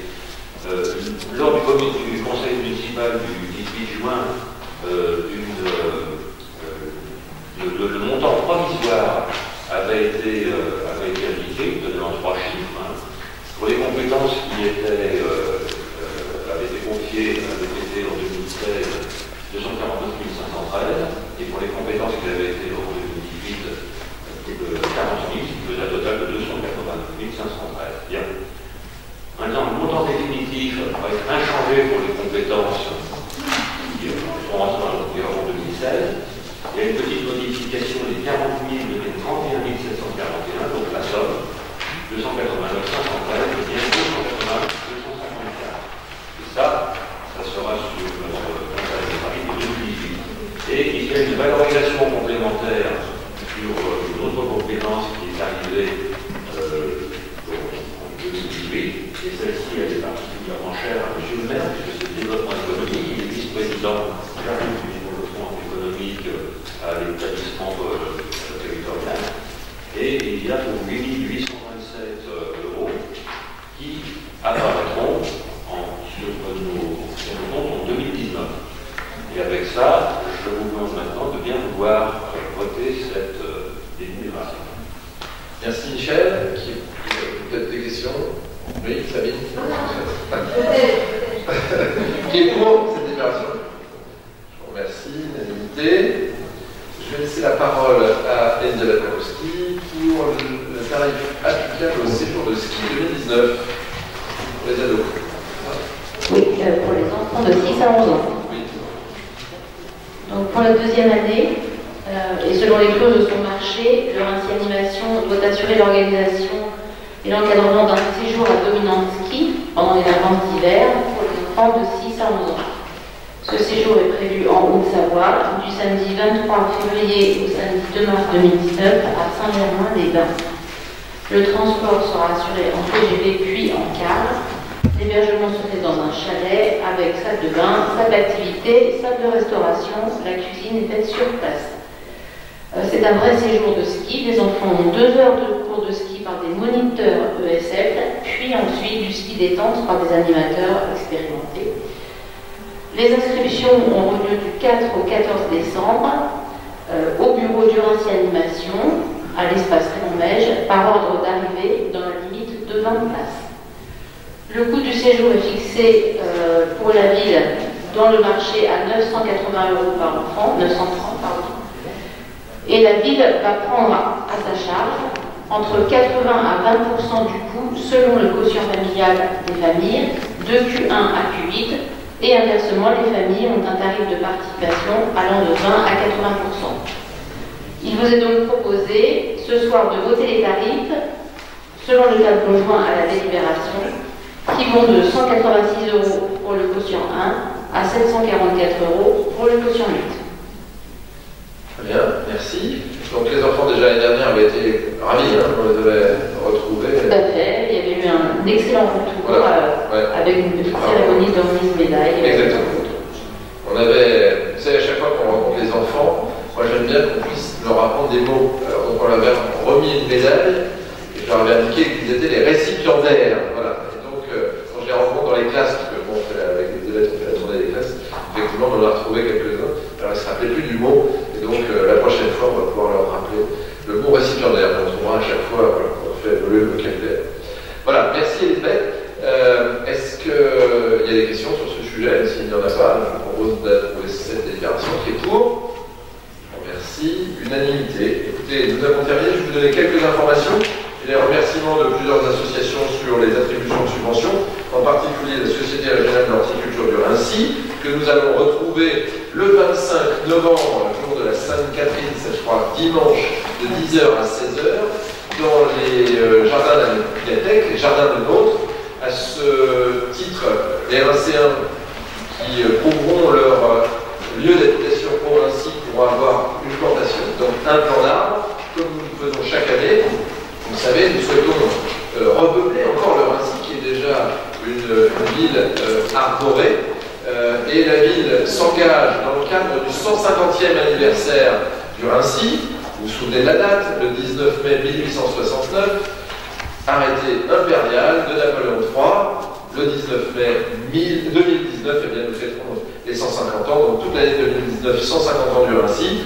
Et nous sommes engagés à planter 150 arbres de haute tige, à la fois d'alignement mais aussi dans nos parcs, à travers toute cette année. Donc là aussi, nous irons dans le sens souhaité par les sociétés d'horticulture et de nombreux Rincéens. Je souhaitais vous dire également que Valérie Pécresse m'a écrit, donc cher Jean-Michel, sur la proposition de Frédéric Pechnard, c'est une subvention d'un montant de 29 325 pour le financement d'un équipement de la police municipale sur la commune du Rincy. Comme vous le savez, nous demandons systématiquement des subventions pour pouvoir parfaire nos projets, comme nous l'avons fait d'ailleurs sur les grands projets de la piscine, mais aussi du pôle culturel. Et je remercie évidemment les équipes parce que ce travail de recherche, il n'est pas, enfin, il est lié à une qualité des personnels, une qualité des élus qui sont autour de la table.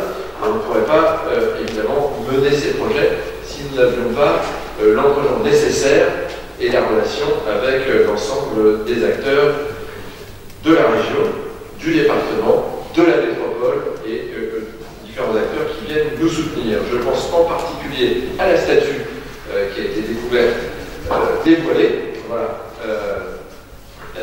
samedi soir, et pour laquelle nous avons obtenu une subvention de plus de 50% de la part de la Fondation du patrimoine. Je tenais aussi à vous signaler qu'à l'occasion du 64e Salon du Rincy, groupe des Beaux-Arts de Rincy-Villemomble, quand même, on a une exposition à Villemomble du Salon du Rincy, et le groupe des Beaux-Arts de Rincy-Villemomble a permis d'être dans de grandes publications nationales et internationales, ce qui veut dire qu'on a des acteurs rincéens, et on doit aussi qui se présentent, surtout d'ailleurs en tant que peintres, sur des scènes qui vont même au-delà de l'Europe, et donc c'est très important pour nous de pouvoir le faire valoir. La ville du cinéma, je vous donne quelques informations. Le Grand Bain a obtenu plus de 2,5 millions de spectateurs, ça c'est quand même une belle réussite. La piscine du Rincy, dans l'état où elle était, est vue voilà, par tout le monde, on l'avait vu. Ça, c'était aussi un élément. Et puis, Robin des Bois, Robin Hood, va sortir 28 novembre, 23, je ne sais plus, enfin bon.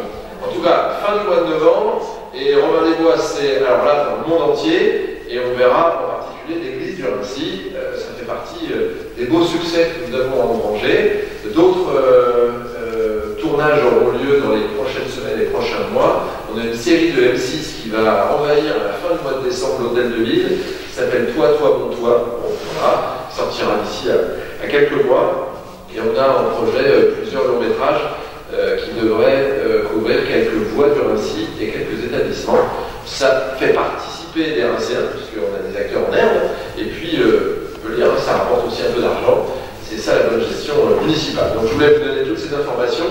On vous attend toutes et tous sur les programmes culturels du mois des impressionnistes, après les grandes réussites de samedi soir ici dans cette salle du conseil municipal avec plus de 200 personnes. Eh bien, nous avons une rencontre à l'église Notre-Dame. C'est un spectacle, c'est le chœur, enfin l'orchestre de la Nouvelle Europe.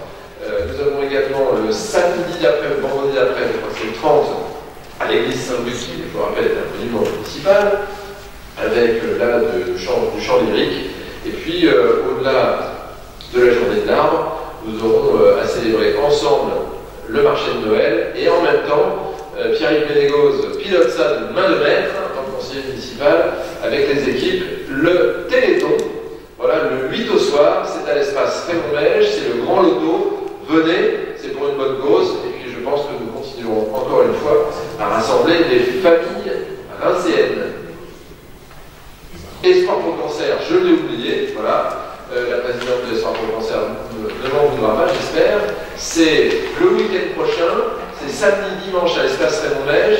C'est un salon sur les gourmets, on fait tous les ans d'ailleurs, où on pourra manger plein de choses, déguster, mais aussi un salon du bien-être. Voilà, donc venez toutes et tous rincéens ou non. Et on a la bourse de Noël, vous savez, pour ceux qui nous disent, l'association des familles. La bourse de Noël, je le rappelle, ce sont des jouets qui sont vendus par cette association au profit d'enfants nécessiteux, ou de familles nécessiteuses, et évidemment, on en a aussi au Raincy. N'oubliez pas notre personnel, puisqu'on aura aussi la soirée de Noël pour les enfants du personnel municipal le 19 décembre. Voilà, une série d'événements, la ville est joyeuse, et on sait, nous, toutes et tous, la majorité et l'opposition présente, eh bien, s'atteler à faire que les Rincéens dans la nécessité soient aidés. Bonne soirée à toutes et à tous.